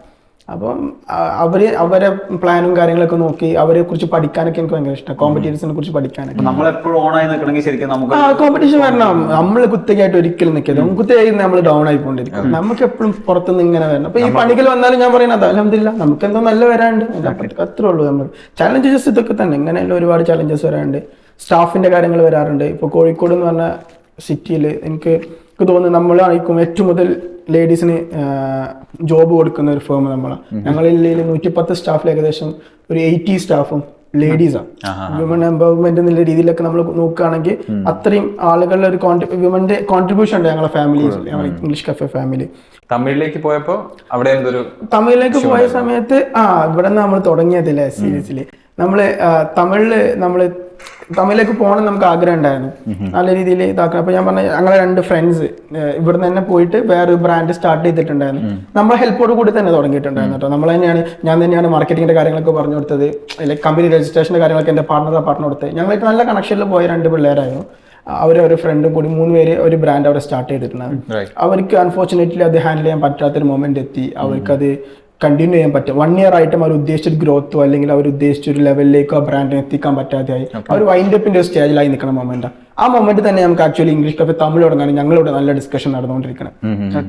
അപ്പൊ അത് എത്തിയപ്പോൾ അവർ ഇങ്ങോട്ടൊരു പ്രപ്പോസൽ അയച്ചതാണ് ആക്ച്വലി, നിങ്ങൾ ആ ബ്രാൻഡിനെ ഏറ്റെടുക്കുന്നോ ചോദിച്ചിട്ട് അവരുടെ അടുത്തുള്ള ബ്രാൻഡിനെ. അപ്പൊ നമുക്ക് അതിനോട് വലിയ താല്പര്യമില്ലായിരുന്നു. ഞങ്ങൾ പറഞ്ഞു ഞങ്ങൾ ഇംഗ്ലീഷ് കഫേ ഉണ്ട്, അത് നിങ്ങൾക്ക് വേണമെങ്കിൽ നമുക്ക് ഒരുമിച്ച് സ്റ്റാർട്ട് ചെയ്യാം എന്നുള്ള രീതിയിൽ നിങ്ങൾ മാനേജ്മെന്റ് അവിടെ നോക്കുകയാണെന്നുണ്ടെങ്കിൽ നമുക്ക് ആ ബ്രാൻഡിന് നിങ്ങൾക്കും അവർക്കും കൂടി ഒരു ബെനിഫിറ്റിലെ കാര്യം എന്ന രീതിയിൽ അങ്ങനെ നമ്മൾ ആക്ച്വലി തമിഴിലേക്ക് പോകുന്നു. അതുകൊണ്ട് തന്നെ ഞങ്ങൾക്ക് 3 ആൾക്കാർ അവിടെ അത്യാവശ്യം നന്നായിട്ട് തമിഴും അറിയുന്ന മലയാളവും ഇംഗ്ലീഷും അറിയുന്ന 3 ആളുകളുണ്ട്. അവർ അടിപൊളിയായിട്ട് അത് മാനേജ് ചെയ്യുന്നുണ്ട്. നമുക്ക് റിസ്ക് പൊതുവെ കുറവാണ്. ഞാൻ മാർക്കറ്റിംഗ് ഇനീഷ്യലി നമ്മളൊക്കെ ചെയ്തു കൊടുത്ത് കാര്യങ്ങളൊക്കെ റെഡി ആക്കി കൊടുത്ത് ഒരു ട്രാക്കിലാക്കി കൊടുത്തു. ലൈക്ക് ഇനി അവരത് ഓടിച്ചോളാൻ വേണ്ടി നന്നായിട്ട് പോകുന്നുണ്ട് അവർ അടിപൊളിയായിട്ട്. നമ്മുടെ ഫ്രണ്ട്സ് തന്നെ നല്ല ഫ്രണ്ട്സ്. വലിയ കുഴപ്പമില്ലാത്തൊരു ഫോളോവേഴ്സ് ഒക്കെ അത് ഗെയിൻ ചെയ്തിട്ടുണ്ടല്ലോ. 1 വർഷമായി നമ്മളിപ്പോ തമിഴ് സ്റ്റാർട്ട് ചെയ്തിട്ട്. ഗൗതം വാസുദേവനാണ് അവിടുത്തെ ബ്രാൻഡ് അംബാസിഡർ ആയിട്ട് നമ്മളിത് വരുന്നത്. അങ്ങനെ വരുന്നത് ഇപ്പൊ ഇന്ത്യയില് കേരള, തമിഴ്നാട്. നെക്സ്റ്റ് എന്തെങ്കിലും പ്ലാൻ? നെക്സ്റ്റ് നമ്മളിപ്പോ സോഫ്റ്റ് ലോഞ്ച് ചെയ്ത് വെച്ചിട്ടുണ്ട്, കന്നഡയും ഹിന്ദിയും. ഇൻഷാല്ലാ നമ്മളൊരു നവംബർ ലാസ്റ്റിലോട്ടൊക്കെ ഹിന്ദി സ്റ്റാർട്ട് ചെയ്യണം എന്നുള്ള പ്ലാനിലാണ്. കന്നഡ ഒരു ഡിസംബർ ലാസ്റ്റിലോട്ട് കന്നഡയും നമ്മൾ സ്റ്റാർട്ട് ചെയ്യാനുള്ള ഒരു പരിപാടിയില്ല. നമ്മൾ ഇരുന്നിട്ട് കാലിട്ടാന്നുള്ള പരിപാടിയാണ്. 2 വർഷം ഇംഗ്ലീഷ് കഫേ തുടങ്ങി 2 വർഷം കഴിഞ്ഞിട്ടാണ് നമ്മൾ തമിഴ് സ്റ്റാർട്ട് ചെയ്തത്. തമിഴ് കഴിഞ്ഞ് 1 വർഷം കഴിയുമ്പോഴാണ് നമ്മൾ കന്നഡയിലേക്കും ഹിന്ദിയിലേക്കും നമ്മൾ 10-15 കൊല്ലം ഇന്റർനാഷണൽ ലെവലിലേക്ക് എത്തും. അങ്ങനെ നമുക്ക് പ്ലാനുകളൊക്കെ ഉണ്ട്. നമുക്ക് ഇന്റർനാഷണൽ ലെവൽ ഉപരി ഇതിനൊരു വലിയൊരു ക്യാമ്പസ് ലെവലിലേക്ക് റെസിഡൻഷ്യൽ ലെവലിലേക്ക് കൊണ്ടുവന്ന് ഇംഗ്ലീഷിന്റെ A to Z കാര്യങ്ങൾ കിട്ടുന്ന ഒരു പ്രൈവറ്റ് യൂണിവേഴ്സിറ്റി ആക്കണം എന്നൊക്കെ ഒരു ആഗ്രഹങ്ങളൊക്കെ നമുക്കുണ്ട്. ഇത് ഫ്യൂച്ചറിൽ എത്രത്തോളം പ്രൊജക്ട് ഒക്കെ എത്രത്തോളം സക്സസ്ഫുൾ ആണെന്ന് അറിയില്ല. നമ്മൾ റിസർച്ചും കാര്യങ്ങളൊക്കെ നടത്തിക്കൊണ്ടിരിക്കുന്നുണ്ട്. ഇൻവെസ്റ്റേഴ്സ് ഒക്കെ വരാറൊക്കെ ഉണ്ട്, ഇല്ലാന്നൊന്നല്ല. പക്ഷെ നമുക്കൊരു നമുക്ക് ക്വസ്റ്റ്യൻ നമ്മളോട് ആൻസറബിൾ ആവുമല്ലോ. നമ്മൾ വേറെ ആൾക്ക് ഒരു ഫണ്ട് വാങ്ങിക്കഴിഞ്ഞാല് അതിപ്പോ ഇതാവുമ്പോ നമുക്ക് ഇതുവരെ ഡയബറ്റീസ് നമുക്ക് നോക്കിയാൽ മതിയല്ലോ. മറ്റൊരാൾക്ക് നമ്മൾ 10 രൂപ വാങ്ങിയാലും നമ്മൾ അതിന് റെസ്പോൺസിബിൾ ആണ്. കാരണം ഇത് ബിസിനസ് ആണ്. നമുക്ക് എന്താണെന്നൊന്നും പറയാൻ പറ്റത്തില്ല. ഈ ചിന്ത ഇംഗ്ലീഷ് പഠിക്കാൻ വരുന്ന ആളുകളുടെ അടുത്ത് ഫണ്ട് വാങ്ങുമ്പോൾ നിങ്ങൾ ഓഫ് കോഴ്സ് ഞങ്ങളുടെ അടുത്ത് 3000 റുപ്പീസിന് ഒരാളെ ജോയിൻ ചെയ്ത് കഴിഞ്ഞാല് പഠിക്കൽ അവരെ കടമയാട്ടോ. നമ്മൾ പഠിപ്പിക്കാൻ ട്രൈ ചെയ്യും. 3 മാസത്തെ കോഴ്സാണ് അല്ലെങ്കിൽ 2 മാസത്തെ കോഴ്സ് ആണെന്നുണ്ടെങ്കിൽ ഈ 2 മാസത്തിന്റെ ഇടയിൽ ഞങ്ങൾ ട്രെയിനേഴ്സിന്റെ മുന്നിൽ 10-20 തവണ അവർ കുത്തിപ്പൊക്കിയിട്ടുണ്ടാവും.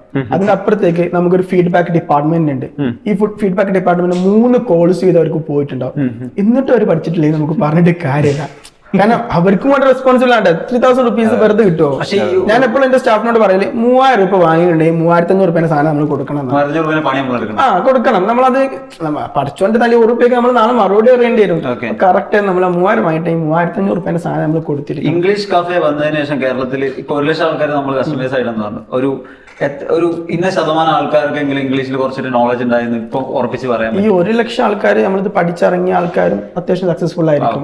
കാരണം എന്താ വെച്ച് കഴിഞ്ഞാൽ ഇതൊരു പ്രാക്ടീസ് ഓറിയന്റഡ് സെഷൻസാ.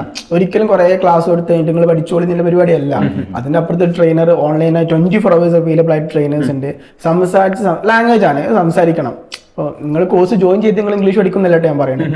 കോഴ്സിൽ ജോയിൻ ചെയ്ത് 60 days കമ്പൽസറി ആയിട്ട് നിങ്ങളെ ആക്ടിവിറ്റീസും ഞങ്ങളെ പ്രാക്ടീസ് സെഷൻസും ഒക്കെ അറ്റൻഡ് ചെയ്ത് ട്യൂട്ടേഴ്സ് ഇന്ററാക്ട് ചെയ്തിട്ടുള്ള ഒരാളാണെങ്കിൽ ഡെഫിനറ്റ്ലി നിങ്ങൾക്ക് സംസാരിക്കാൻ പറ്റും. ഞാൻ ചോദിക്കുന്നത് ഇങ്ങനത്തെ കാര്യങ്ങൾ നമ്മൾ അധികം എടുത്ത് ചോദിക്കണം എന്താ വെച്ചാൽ നമ്മള് ബ്രാൻഡ് അതുപോലെ ഫിനാൻസ് അങ്ങനെയുള്ള മാർക്കറ്റിംഗ് കാര്യങ്ങളൊക്കെയാണ് നമ്മൾ പോഡ്കാസ്റ്റിലൂടെ അധികമായിട്ട് പറയാൻ ഉദ്ദേശിക്കുന്നത്. കാരണം നമ്മൾ ഉപ്പിലിട്ടത് ശരിക്കും നമ്മുടെ ചാനൽ എന്ന് പറഞ്ഞ ഒരു ഇൻഫോടൈൻമെന്റാണ് അധികം തുടക്കകാലത്ത് ചെയ്തുകൊണ്ടിരുന്നത്. അതൊന്നും ഫിനാൻസ് എന്ന് പറഞ്ഞ രീതിയിലേക്ക് മാറിയത് തന്നെ ഇപ്പം ഇംഗ്ലീഷ് എന്ന് പറഞ്ഞ ഒരു ലാംഗ്വേജിനെ കുറിച്ച് ആളുകൾക്ക് നോളജ് ഇല്ലാത്തതുകൊണ്ട് ഇംഗ്ലീഷ് പഠിപ്പിക്കുക എന്ന ഉദ്ദേശമായിരുന്നു ഇംഗ്ലീഷ് കപ്പിക്കുണ്ടായിരുന്നു. അതുപോലെ ഇപ്പൊ നമ്മള് ഫിനാൻസ് രീതിയിൽ ചെറിയ രീതിയിൽ ആളുകളെ ഫിനാൻസ് നോളജ് കൊടുക്കുക, ഒരു ഫിനാൻസ് രീതിയിലുള്ള കോണ്ടന്റ്സ് ഒക്കെയാണ് നമ്മൾ പോസ്റ്റ് ചെയ്യാറുള്ളത്. നിങ്ങൾ ചെയ്യുന്ന ഉപ്പിലിട്ടത് അപ്പൊ ഞാനൊക്കെ കാണലുണ്ട് ഉപ്പിലിട്ടത്. അപ്പോ നമുക്ക് ഇങ്ങനൊരു ഓഡിയൻസ് ഇല്ലേ? ഇപ്പൊ ഈ ഓഡിയൻസിനെ കൺവിൻസ് ചെയ്യാൻ ഭയങ്കര ഈസി ആയിനി. ഇപ്പൊ ഇംഗ്ലീഷ് കഫേ ആദ്യം ചെയ്തതാ. ഇംഗ്ലീഷ് കഫേ Day 1 മുതൽ തന്നെ എന്നും അപ്ലോഡിങ്സ് ഉണ്ടായിരുന്നു ഇൻസ്റ്റയിലും ഫേസ്ബുക്കിലും യൂട്യൂബിലൊക്കെ. അന്നും നമ്മൾ ആരും അറിയില്ലായിരുന്നു. അന്നും നമ്മൾ ഫണ്ട് ഇൻവെസ്റ്റ് ചെയ്ത് ക്യാമറമാനൊക്കെ വാടകയ്ക്ക് വിളിച്ച് പ്രസന്റേഴ്സിന് പേയ്മെന്റ് കൊടുത്ത് പെർ വീഡിയോക്ക് പേയ്മെന്റ് കൊടുത്ത് ഡേ 1 മുതലേ നമ്മൾ അപ്ലോഡിങ്സ് ഉണ്ടായിരുന്നു. കുറച്ച് കഴിഞ്ഞപ്പോൾ നമ്മുടേതായിട്ടുള്ള ഓഡിയൻസ് നമുക്ക് ഉണ്ടായി തുടങ്ങിയത്. ഇപ്പൊ ഇങ്ങനെ പോകുന്നതിന്റെ ബെനിഫിറ്റ് എന്ന് പറഞ്ഞപ്പോൾ നാളെ നിങ്ങൾക്ക് ഒരു ഫൈനാൻഷ്യൽ ലിറ്ററസിയുടെ ഒരു പുതിയൊരു കോഴ്സ് ഇൻട്രൊഡ്യൂസ് ചെയ്യണമെന്നുണ്ടെങ്കിൽ നിങ്ങളുടെ കയ്യിൽ തന്നെ ഒരു ഓൺ പ്ലാറ്റ്ഫോം കമ്മ്യൂണിറ്റി ഉണ്ട്. അവിടെ നിന്ന് നിങ്ങൾക്ക് ബിസിനസ് ഇതാക്കാം. ഞങ്ങൾക്ക് ഞങ്ങൾക്ക് ഞങ്ങളുടേതായ ഒരു ഓൺ കമ്മ്യൂണിറ്റി ഉണ്ട്. ഇംഗ്ലീഷ് കഫേ ഫാമിലി ഉണ്ട്. ഞങ്ങൾക്ക് ഒരു ഈ യൂട്യൂബിലാണെന്നുണ്ടെങ്കിൽ ഒരു 8 lakh ആവാൻ പോവാ. 8 lakh സബ്സ്ക്രൈബേഴ്സ് ഉണ്ട്. ഇൻസ്റ്റാമിൽ ഇപ്പൊ 340K ആ ഒരു റേഞ്ചിൽ നമുക്ക് ഫോളോവേഴ്സ് ഉണ്ട്. ഫേസ്ബുക്കിലുണ്ട്. അപ്പൊ നമ്മളെടുത്ത് ഏകദേശം 1.5 million അബോവ് ആളുകൾ നമ്മളെ കയ്യിലുണ്ട്. അത്രയും ആളുകളുടെ അടുത്ത് തന്നെ നമുക്ക് ആദ്യം നമ്മുടെ പ്രൊഡക്റ്റിനെ ഇൻട്രൊഡ്യൂസ് ചെയ്തിട്ടുണ്ട്. വേറൊരു പേയ്മെന്റ് വേണ്ട, നമ്മുടെ പ്ലാറ്റ്ഫോം തന്നെ ഉണ്ട്. അപ്പൊ നിങ്ങളെ കേസിലൊക്കെ ഈ ഒരു പ്ലാറ്റ്ഫോമിനെ വലുതാക്കി കൊണ്ടുപോകണമെന്നുണ്ടെങ്കിൽ ഒന്നത് നിങ്ങൾക്ക് ഒരു പ്രൊഡക്റ്റ് ഇൻട്രൊഡ്യൂസ് ചെയ്യണമെന്നുണ്ടെങ്കിൽ നിങ്ങളതായിട്ടൊരു കമ്മ്യൂണിറ്റി അവിടെ ഉണ്ട്. ഒരു സെലിബ്രിറ്റിനെ വിളിക്കണ്ട. നിങ്ങളുടെ പേജിൽ സ്റ്റോറി ഇട്ടാൽ തന്നെ സ്റ്റോറി വ്യൂസ് തന്നെ കിട്ടും. അത്യാവശ്യം നല്ല രീതിയിൽ പോകും, ആളുകൾ കിട്ടും. രണ്ടാമത്തെ ഒരു കേസ് എന്ന് പറയുന്നത് നിങ്ങൾ ഈ ഒരു സോഷ്യൽ മീഡിയയിൽ ഒരു പ്രൊഡക്റ്റ് അല്ലെങ്കിൽ ഒരു പ്ലാറ്റ്ഫോം ഉണ്ടാക്കിക്കൊണ്ടിരിക്കുകയാണെങ്കിൽ അത് നിങ്ങൾ കൺസിസ്റ്റന്റ് ആയിട്ട് തന്നെ ചെയ്യണം. ഇന്നോ നാളെ ഇന്നൊരു വീഡിയോ ഇട്ട് ഇന്നൊരു 10 വീഡിയോ ഇട്ട് കഴിഞ്ഞാൽ കിട്ടൂല. നേരത്തെ നമ്മൾ ഡിസ്കസ് ചെയ്ത പോലെ പല ബ്രാൻഡുകളും ഡൗൺ ആവാനും അല്ലെങ്കിൽ നമുക്ക് പരിചയമുള്ള പല കമ്പനികളും പല സോഷ്യൽ മീഡിയ കോണ്ടന്റ് ക്രിയേറ്റേഴ്സ് ഒക്കെ ഡൗൺ ആവാനുള്ള കാരണം എന്താ? കൺസിസ്റ്റൻസി എന്ന് പറഞ്ഞ സാധനം വലിയ കാര്യം. അപ്പൊ നിങ്ങൾക്ക് അറിയാലോ, കൺസിസ്റ്റന്റ് ആയിട്ട് വീഡിയോസ് പോകണം. ഒരു ദിവസം എന്തെങ്കിലും ഒരു കോണ്ടന്റ് നമ്മൾ ചെയ്യണം. നമ്മുടെ പേജിനെ യൂട്യൂബിനും ഇൻസ്റ്റാഗ്രാമിനും ഫേസ്ബുക്കിനും ഒക്കെ നമ്മളൊരു ഒറിജിനൽ കോണ്ടന്റ് ക്രിയേറ്റർ ആണെന്ന് തോന്നിപ്പിക്കണം. അപ്പൊ അവരെന്നെ നമ്മളെ പുഷ് ചെയ്ത് അപ്പൊ ഞങ്ങളുടെ കേസിൽ ഒരാൾ സ്റ്റുഡന്റ് അഡ്മിഷൻ എടുത്തു കഴിഞ്ഞാൽ ക്ലാസ്സിന് പുറമെ ഞങ്ങളെ ക്ലാസ്സസ് ഫ്രീ ആയിട്ട് കിട്ടുന്നുണ്ട്.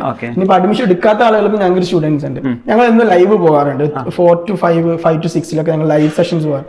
അതിന് ഞങ്ങൾക്ക് ഒരു 200-300 ആൾക്കാർ സ്ഥിരമായിട്ട് ലൈവ് വ്യൂസ് ഉണ്ട്. അവർ ഞങ്ങൾ സ്ഥിരം വ്യൂവേഴ്സാ. ലൈവ് കണ്ട് ഇംഗ്ലീഷ് പഠിച്ചോണ്ടിരിക്കുക. അവർ ഞങ്ങൾ ഒരു പേയ്മെന്റ് വാങ്ങുന്നില്ലല്ലോ.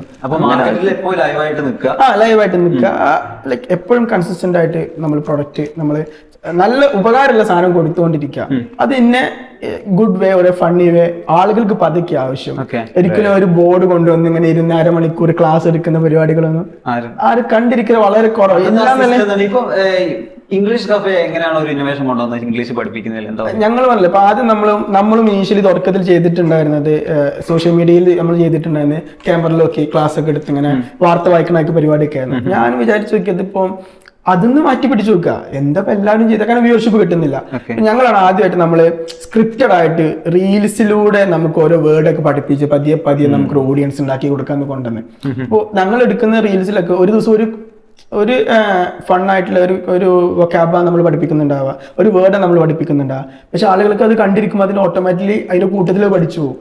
അതുകൊണ്ടൊപ്പം ഞാൻ ക്ലാസ് വീഡിയോ കൊടുക്കുന്നുണ്ടോ ഇല്ലാന്നല്ല ഞാൻ പറയുന്നത്. പലതരം ഓഡിയൻസ് ഉണ്ട്. ചില ആൾക്കാർ നിങ്ങൾ എന്താണ് ഈ ഫണ്ണായിട്ടുള്ള വരികയാണ് ചെയ്യുന്നത്, ഞങ്ങൾക്ക് താല്പര്യം ഇല്ലാന്ന് പറയും. ഒരു മറ്റേ സൈഡിൽ നമ്മളെ പരിപാടി ഉണ്ട്, ക്ലാസ് വീഡിയോ ഉണ്ട്, അവിടെ പോകുന്നത് എല്ലാം ഉണ്ട്.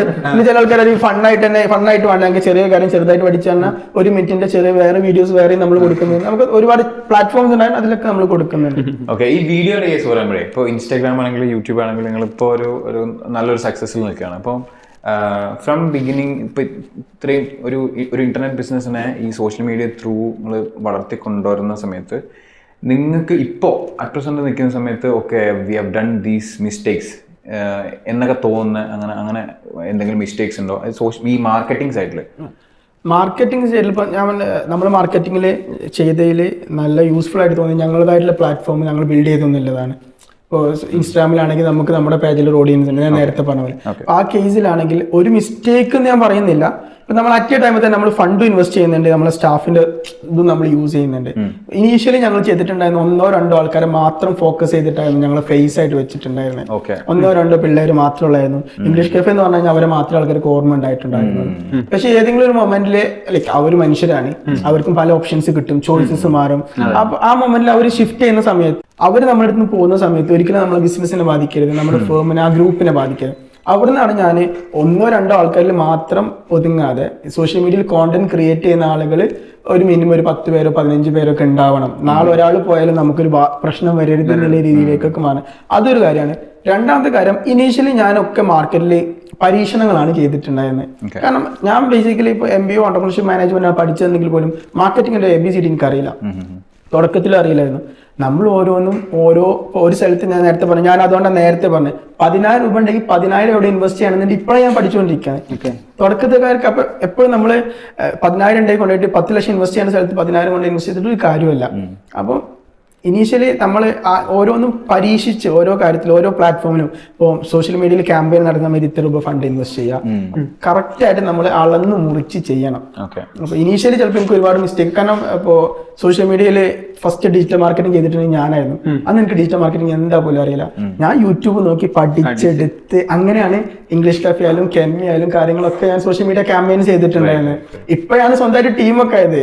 ലൈക്ക് സോഷ്യൽ മീഡിയ ക്യാമ്പയിൻസ് നടത്താൻ വേണ്ടി മാത്രം ഡിജിറ്റൽ മാർക്കറ്റേഴ്സ് ഇപ്പോൾ 3-4 പേരുണ്ട്. ബഡ്ജറ്റിങ്ങിന്റെ കാര്യം പറയുമ്പോഴേ, ഇനീഷ്യൽ സ്റ്റേജിൽ നിങ്ങൾ ബിൽഡ് ചെയ്യാൻ യൂസ് ചെയ്തൊരു ബഡ്ജറ്റിങ് ഇപ്പോൾ യൂസ് ചെയ്യുന്ന ബഡ്ജറ്റും കമ്പയർ ചെയ്യുമ്പോൾ ഏതാണ് ശരിക്കും കൂടുതൽ? ഇനീഷ്യലി നിങ്ങൾ ഒരുപാട് ഫണ്ട് ഇതിലേക്ക് ഇട്ടുണ്ടായിരുന്നു, അല്ല ഇപ്പോഴാണോ കൂടുതൽ? ഇപ്പോഴാണ് കൂടുതൽ പുഷ് ചെയ്യുന്നത്. ഞങ്ങൾക്കൊരു റേഷ്യോ ഉണ്ടായിരുന്നു. ആക്ച്വലി ഞാൻ മാർക്കറ്റിൽ ചെയ്തിട്ടുണ്ടായിരുന്ന ഒരു റേഷ്യോ എന്ന് പറഞ്ഞു കഴിഞ്ഞാൽ നമുക്കൊരു 60-40 ഇനീഷ്യലി ഒരു 1.5-2 years വരെ പോയിട്ടുണ്ടായിരുന്നു. 60 നമ്മൾ ബ്രാൻഡിങ്ങിലേക്ക്, 40 ഉള്ളതിന് നമ്മൾ കൺവേർഷനിലേക്കും പോയിട്ടുണ്ടായിരുന്നത്. ഓക്കെ, ഇപ്പൊ അത് നേരെ ഓപ്പോസിറ്റ് ആക്കി, 40 ബ്രാൻഡിങ്ങിലേക്ക് 60 കൺവേർഷനിലേക്കും ആക്കി.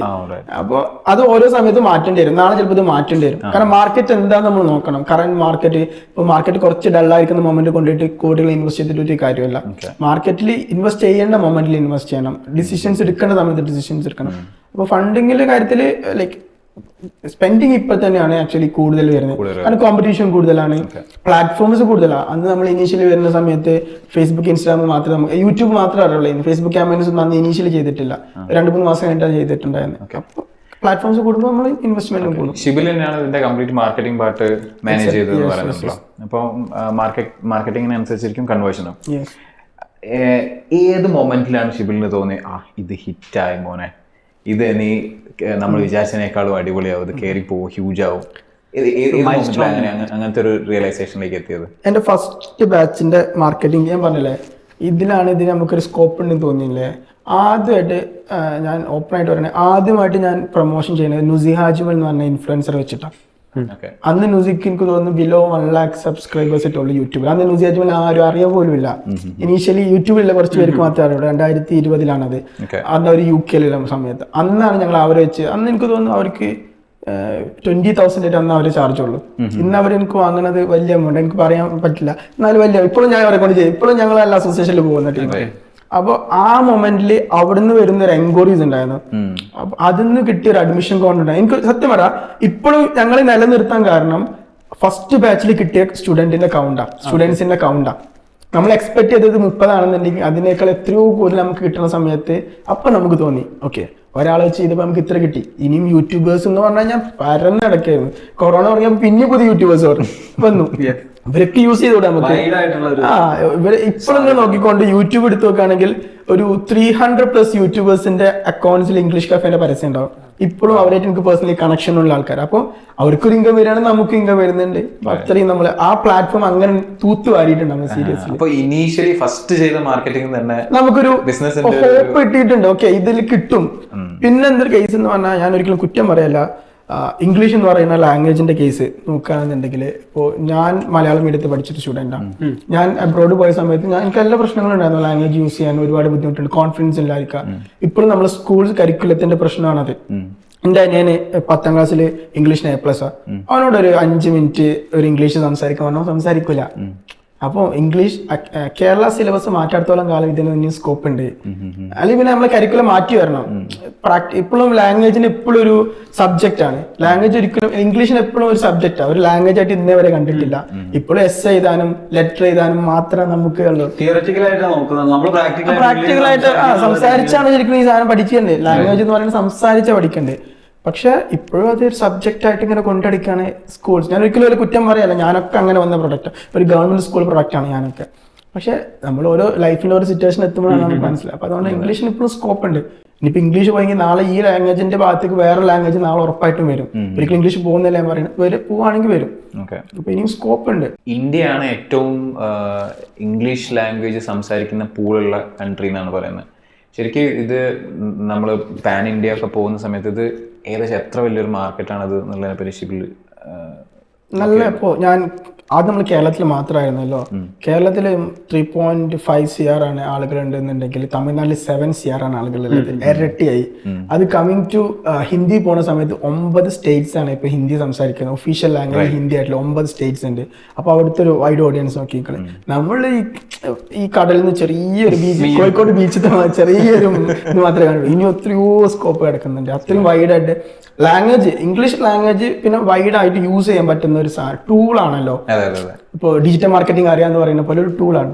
വീഡിയോ ഡിസൈനിങ് അറിയാന്ന് പറയുന്ന പോലെ ലാംഗ്വേജ് അറിയാന്ന് പറയുന്നത് ഭയങ്കര വലിയ ടൂളാണ്. അപ്പൊ ആ ടൂള് നമ്മൾ പഠിപ്പിച്ചു കൊടുക്കല്ലേ. അപ്പൊ ഇതിന് ഇനിയും സ്കോപ്പ് ഉണ്ട്, അല്ലെങ്കിൽ ഇനിയും വലിയൊരു മാർക്കറ്റ് ഇതിന് കിടക്കുന്നുണ്ട്. പക്ഷെ പല സ്ഥലത്തും പല രീതിയിലെങ്കിലും ഇപ്പൊ നമ്മൾ ഇംഗ്ലീഷ് പറയുന്ന പോലെ ആയിരിക്കില്ലല്ലോ തമിഴ്നാട്ടിലൊക്കെ ഇംഗ്ലീഷ് പറയുന്നത്. ഓരോ സ്ഥലത്തും ഓരോ സ്ലാങ്ങുകൾ ഓരോ ഇതാണ്. അപ്പൊ നമ്മളനുസരിച്ചുള്ള ട്രെയിനേഴ്സിനും ആ രീതിയിലുള്ള നമ്മളിപ്പോ ഇംഗ്ലീഷ് കഫേ തമിഴില് നമ്മള് ട്രെയിനേഴ്സ് ആയിട്ടുള്ള തമിഴൻസിനെയാണ്, അല്ല മലയാളീസ് കൊണ്ടാണല്ലോ ഇംഗ്ലീഷ് പഠിപ്പിക്കുന്നത്. ഇനിയിപ്പോ കന്നഡയിൽ എടുത്തിട്ടും കന്നഡ അറിയുന്ന ലൈക്ക് കർണാടിക് പീപ്പിൾ ആണ് നമ്മൾ എടുത്തിട്ടുള്ളത്. അപ്പൊ അവർക്ക് അവരുടെ സ്ലാങ് തന്നെ പഠിപ്പിക്കുന്നുണ്ടായിരിക്കാം. ഓരോരുത്തരും ഓരോ രീതിയിൽ സ്ലാങ്. ഇപ്പോൾ ഈവൻ ഹിന്ദി, മലയാളം തന്നെ നമുക്ക് 14 ജില്ലയിലും 14 തരത്തിലാണ് സംസാരിക്കുന്നത്. തമിഴ് അങ്ങനെ തന്നെ ആണല്ലോ. തമിഴ് ഓരോ സ്ഥലത്തും പല തമിഴാ. ഹിന്ദി ആണെങ്കിലും ഓരോ ഹിന്ദിയും ഡിഫറെന്റ് ഹിന്ദിയാണ്. പ്രോപ്പർ ഹിന്ദി അല്ല എല്ലായിടത്തും, പല ഒരേപോലത്തെ ഹിന്ദി അല്ല. അവിടുത്തെ ട്രെയിനേഴ്സിന് നമ്മൾ ഹയർ ചെയ്യാറില്ലേ. ഇപ്പൊ തമിഴ്നാട്ടിൽ ഏകദേശം 35 ആൾക്കാരായി മെമ്പേഴ്സ്. അവിടെയും അത് തമിഴ് ആൾക്കാരാണ്, തമിഴ് അറിയുന്ന ആൾക്കാരാണ്. അപ്പൊ നമുക്ക് ബാക്ക് ടു മാർക്കറ്റിംഗ്. ഇപ്പം ഇംഗ്ലീഷ് കഫേയുടെ CEO ആണ്, ഒരു എന്റർപ്രണർ ആണ്, അതുപോലെ ഡിജിറ്റൽ മാർക്കറ്റിംഗ് നോക്കുന്നുണ്ട്. അതിന്റെ ഓർമ്മ റീലില് ഇംഗ്ലീഷ് കഫേന്റെ റീൽ എടുത്ത് നോക്കിക്കഴിഞ്ഞാൽ ഒരു 10 റീലില് എവിടെയെങ്കിലും ഒക്കെ മുഖം കാണിച്ചിട്ടുണ്ടാവും. അപ്പൊ എങ്ങനെയാണ് ഇതൊക്കെ മാനേജ് ചെയ്യുന്നത്? ഈ ടൈം എങ്ങനെയാണ് ഇതിനൊക്കെ കിട്ടുന്നത്? ഇത്രയും ഇഷ്ടംപോലെ സമയമുണ്ട്. ഒരു ഇഷ്ടമാണ് സമയമുണ്ട്. ഓഫീസിൽ നമ്മൾ രാവിലെ ഒരു 9 ആകുമ്പോൾ ഓഫീസിലെത്തും. പിന്നെ വൈകുന്നേരം 4 മണി വരെ ഓഫീസിലുണ്ടാവും. 5 മണി വരെ ഓഫീസ് ടൈം നമ്മളുണ്ടാവും. ഞങ്ങൾക്ക് 4 പേർക്ക് അറ്റൻഡൻസ് ഉണ്ട് ഓഫീസിൽ. നമ്മളവിടുത്തെ വരണം, അറ്റൻഡൻസ് ഉണ്ട്. അറ്റൻഡൻസ് ഇല്ലെങ്കിൽ സാലറി കട്ട് അടക്കണ്ട്, മനസ്സിലായോ? മാനേജ്മെന്റ് എടുത്ത തീരുമാനമാണ്, ഞങ്ങൾ 4 എടുത്ത തീരുമാനം തന്നെയാണ്. അപ്പോൾ അങ്ങനെ പിന്നെ അത് ഒരു 4 മണി കഴിഞ്ഞാൽ പിന്നെ എപ്പോഴും ഞങ്ങൾ റീലിന്റെ ഷൂട്ട് ചെയ്യൽ ഏകദേശം ഒരു 5 to 7, 8 ആ സമയം. വൈകുന്നേരം 5 മണി മുതൽ ഒരു രാത്രി 8 മണി വരെയൊക്കെ ഷൂട്ട് ചെയ്യാറുണ്ട്. അപ്പൊ ആ സമയത്ത് സ്ക്രിപ്റ്റിൽ ഞാൻ ഉണ്ടെങ്കിൽ ഞാൻ അതിൽ കൂടി കൊടുക്കാറുണ്ട്. പിന്നെ ആദ്യം ഞാൻ വീഡിയോസ് ചെയ്തിട്ടൊന്നും ഉണ്ടായിരുന്നില്ല, ഭയങ്കര മടിയാണ് എനിക്ക്. പിന്നെ ഏതോ ഒരു മൊമെന്റില് അവർക്കൊരു സ്ക്രിപ്റ്റ് വന്ന സമയത്ത് ആ സ്ക്രിപ്റ്റിൽ ഞാൻ വരണം എന്ന് നിർബന്ധമായ ഒരു മൊമെന്റില് അങ്ങനെ വന്നു. അങ്ങനെ 1-2 വീഡിയോയിൽ തുടക്കം വന്നു. പിന്നെ ആളുകൾക്ക് ലൈക് കൊമന്റ്സിലൊക്കെ വരാൻ തുടങ്ങി. അപ്പോൾ ഇഷ്ടമാണെന്ന് മനസ്സിലായപ്പോൾ, നമ്മൾ വെറുപ്പിക്കുന്നില്ല എന്ന് മനസ്സിലായ മൊമെന്റിൽ പിന്നെ നമ്മൾ സ്ഥിരമായിട്ട് വരാൻ തുടങ്ങി. പിന്നെ ഇഷ്ടമാണ് എനിക്ക് ആ ടീം, ഞങ്ങൾ ആ മീഡിയ ടീമിന്റെ കൂടെ സമയം സ്പെൻഡ് ചെയ്യാനും അവരൊപ്പം ക്രിയേറ്റീവ് ആയിട്ടുള്ള കാര്യങ്ങൾ ചെയ്യാനും എനിക്ക് ഇഷ്ടം. ശരിക്കും പറഞ്ഞാൽ നമ്മള് പോഡ്കാസ്റ്റ് വന്നപ്പോൾ ഞാൻ ആദ്യം പേടിച്ചതെന്താന്ന് വെച്ചാൽ ഇവരുടെ വീഡിയോയിലൊക്കെ നമ്മൾ വീഡിയോ എൻഡ് ചെയ്യണം എങ്ങനെയാണെന്ന് അറിയാം. നമ്മൾ എന്തെങ്കിലും സംസാരിക്കുന്നുണ്ടെങ്കിൽ കാഷ്വൽ ആയിട്ട് എന്തെങ്കിലും ഇംഗ്ലീഷ് വരും. അപ്പം അതല്ല, അങ്ങനെ കുറെ ആളൊക്കെ ഉണ്ട്. ഞങ്ങൾക്കൊന്നും ഇംഗ്ലീഷ് അറിയില്ല. 1.5 ലക്ഷം ആൾക്കാർ ഇംഗ്ലീഷ്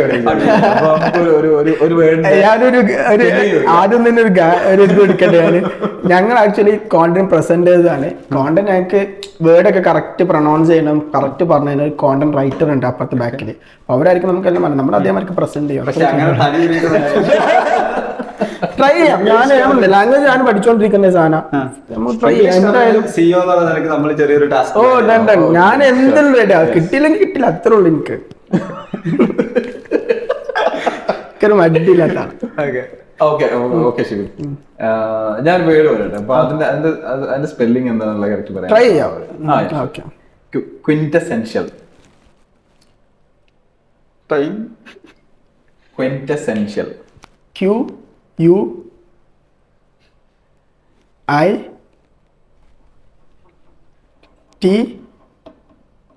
ഒന്നൂടെ പറയാം word. Quintessential. Wait, I'll even give you the meaning. Accent. Means representing a perfect or typical example of something. For example, you might describe someone as the quintessential New Yorker. Synonyms of quintessential include ultimate, essential, typical, fundamental. നിർത്തുന്നില്ലല്ലോ അത്. ഒന്നുകൂടെ QI correct ആണോ? QI അല്ല, QUI correct. അതെ QUI. TE ഇല്ല, ഒരു word പോയി, TA ഒരു letter പോയി. ഓരോ ലെറ്റർ തെറ്റുമ്പോൾ അത്രയും ഫോളോവേഴ്സ് കുറയും.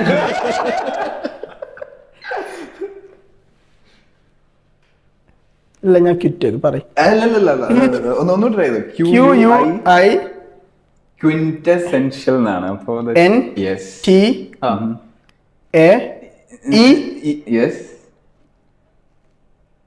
സെൻഷ്യൽ അല്ലേ? ക്വിൻറ്റസെൻഷ്യൽ സെൻഷ്യൽ SE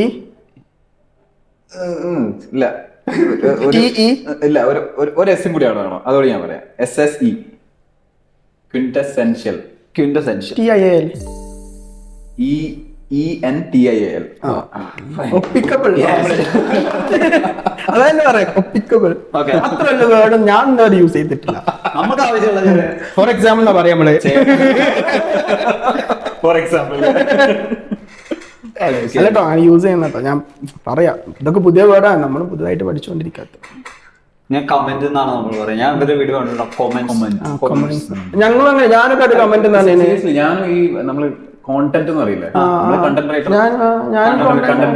ഞാനും പണ്ട് കണ്ടന്റ് പറഞ്ഞു, ഇപ്പൊ കോണ്ടന്റ് ആക്കി, കോമന്റ് ആക്കി, പ്രൊനൗൺസിയേഷൻ ആക്കി. നമ്മള് പ്രൊനൗൺസിയേഷൻ അല്ല പറഞ്ഞിട്ടുണ്ടായിരുന്നു, പ്രൊനൗൺസിയേഷൻ പക്ഷെ ആക്കി. ശരിക്കും പറഞ്ഞാൽ പുറത്തു പോയാലും നമ്മൾ കറക്റ്റ് നമ്മൾ പറയുന്നതിന് മനസ്സിലാവുള്ളൂ. ഞാൻ ദുബായിലായിരുന്ന സമയത്തൊക്കെ അവര് നമ്മളെ അത്ഭുതപ്പെടും, എന്താ സംഭവം മനസ്സിലാവും. സംഭവം നമ്മൾ പറയുന്നത് ശ്രീരാഗെന്നാണല്ലോ, അങ്ങനെയൊക്കെ അവർ പ്രൊണൗൺസ് ചെയ്യുന്നത്. നമ്മൾ തെറ്റും തന്നെ പഠിച്ചുകൊണ്ടിരിക്കും. പിന്നെ ചുണ്ട് നോക്കി ലിപ്പൊക്കെ നോക്കി. ഞാൻ ചോദിക്കട്ടെ എന്നാല് ഗോട്ടിനെ അത് വേൾഡ് കപ്പിന്റെ സമയത്തൊക്കെ കളിയായിരുന്നു. ഈ അടുത്ത് ഇന്ന് ഞാൻ കണ്ടപ്പോ ലാലേട്ടനും മമ്മൂക്കിയും കമൽഹാസൻ സാറും നിൽക്കുന്ന ഒരു ഫോട്ടോ ഉണ്ട്. അതിന്റെ അണ്ടർലോ ഒരു സാധനം കൊടുത്തിട്ടുണ്ട്. ഡ്രിപ്പ് എന്തറിയോ? ഡ്രിപ്പ് ഡി ആണോ? DRIP ഡ്രിപ്പ് അറിയില്ല. യൂസേജ് എന്ന് വെച്ചാൽ ഐ ലൈക്ക് യുവർ ഡ്രിപ്പ്. കോൺവെർസേഷനാ, സംസാര, ആ ഒരു വേ ഓഫ് കമ്മ്യൂണിക്കേഷനാ? അല്ല, കുറച്ചുകൂടി ലുക്ക് റിലേറ്റഡ് ആണ്. ഐ ലൈക്ക് യുവർ ഫാഷൻ എന്നുള്ളതാണ്. Drip, DRIP. ഇതൊക്കെ എനിക്ക് പുതിയതാട്ടോ, സീരിയസ്ലി. ഇതൊക്കെ അടുത്ത വീഡിയോയിൽ യൂസ് ചെയ്യണം. ഇതൊക്കെ എനിക്ക് 2 വേർഡ് കിട്ടി. പുതിയതായിട്ട് വരുന്ന ആൾക്കാർ അല്ല, എനിക്ക് 2 വേർഡ് കിട്ടി. അടുത്ത വീഡിയോക്കുള്ള കോണ്ടന്റ് ആയി 2 എണ്ണം. 26 വയസ്സാകുമ്പോഴത്തേക്ക് ഇങ്ങനത്തെ ഒരു സക്സസിലേക്ക് എത്തി നിൽക്കുമ്പോൾ പാരന്റ്സും ബാക്കി ഫ്രണ്ട്സും റിലേറ്റീവ്സ് ഒക്കെ എന്താ പറയുന്നത്? സക്സസ് ഒന്നും ഞാൻ പറയുന്നില്ല, പക്ഷെ നമ്മളെ ഹാപ്പിയാണ് ഫാമിലി. റിമാർക്കബിൾ ആയിട്ടുള്ള ഒരു പൊസിഷനിലേക്ക് എത്തിയില്ലേ? വീട്ടുകാർക്കൊക്കെ ഹാപ്പിയാണ്. ലൈക്ക് നമ്മളൊക്കെ ആഗ്രഹിച്ചൊരു ലൈഫിൽ ഇങ്ങനെ മുന്നോട്ട് പോകുന്ന കാണുമ്പോൾ ഭയങ്കര ഹാപ്പിയാണ്.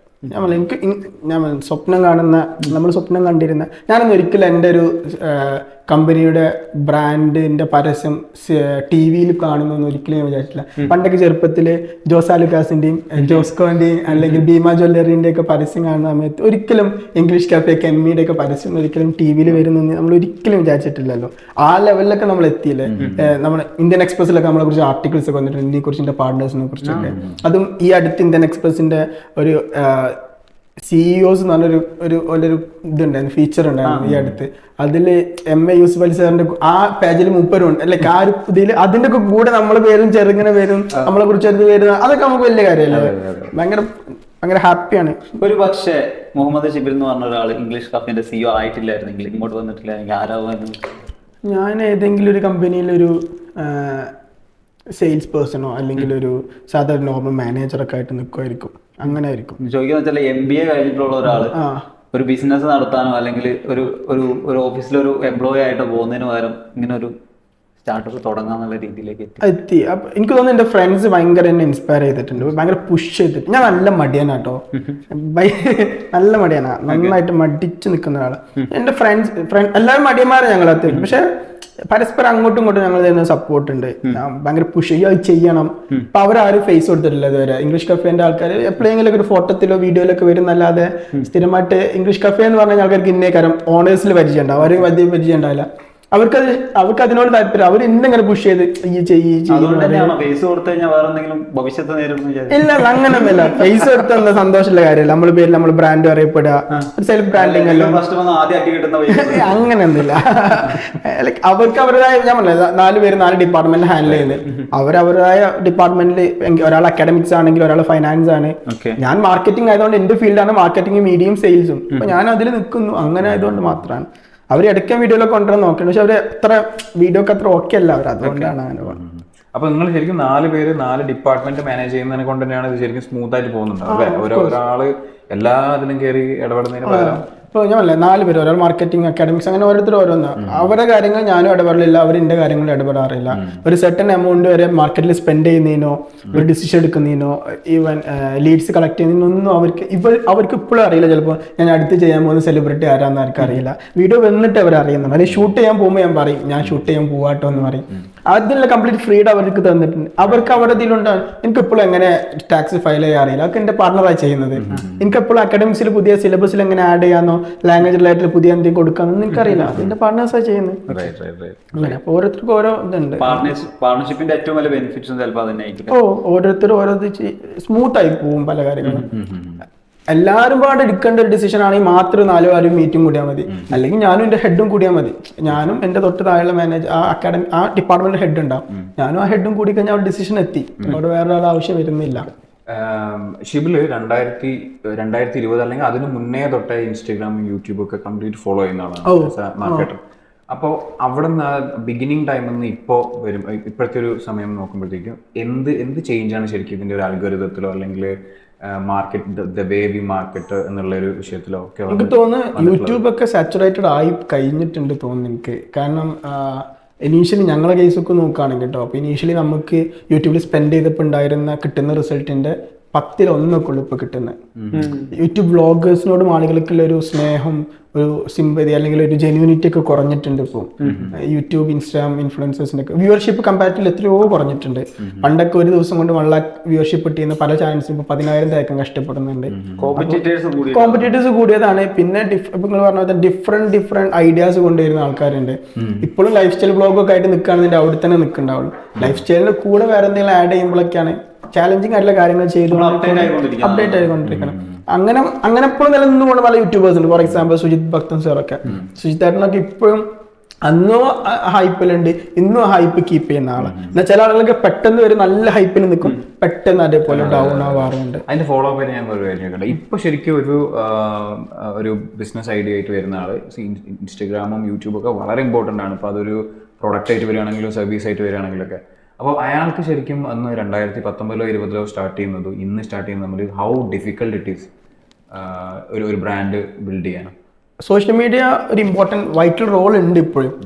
ഏത് ബിസിനസ് തുടങ്ങുമ്പോഴും സോഷ്യൽ മീഡിയയിൽ ഒരു പ്രസൻസ് ഉണ്ട് എന്നുണ്ടെങ്കിൽ ഭയങ്കര ഹെൽപ്ഫുള്ളാണ്. അപ്പോൾ നമ്മൾ തന്നെ കണക്ട് ചെയ്യാൻ കാരണം സോഷ്യൽ മീഡിയ ആയിരിക്കും.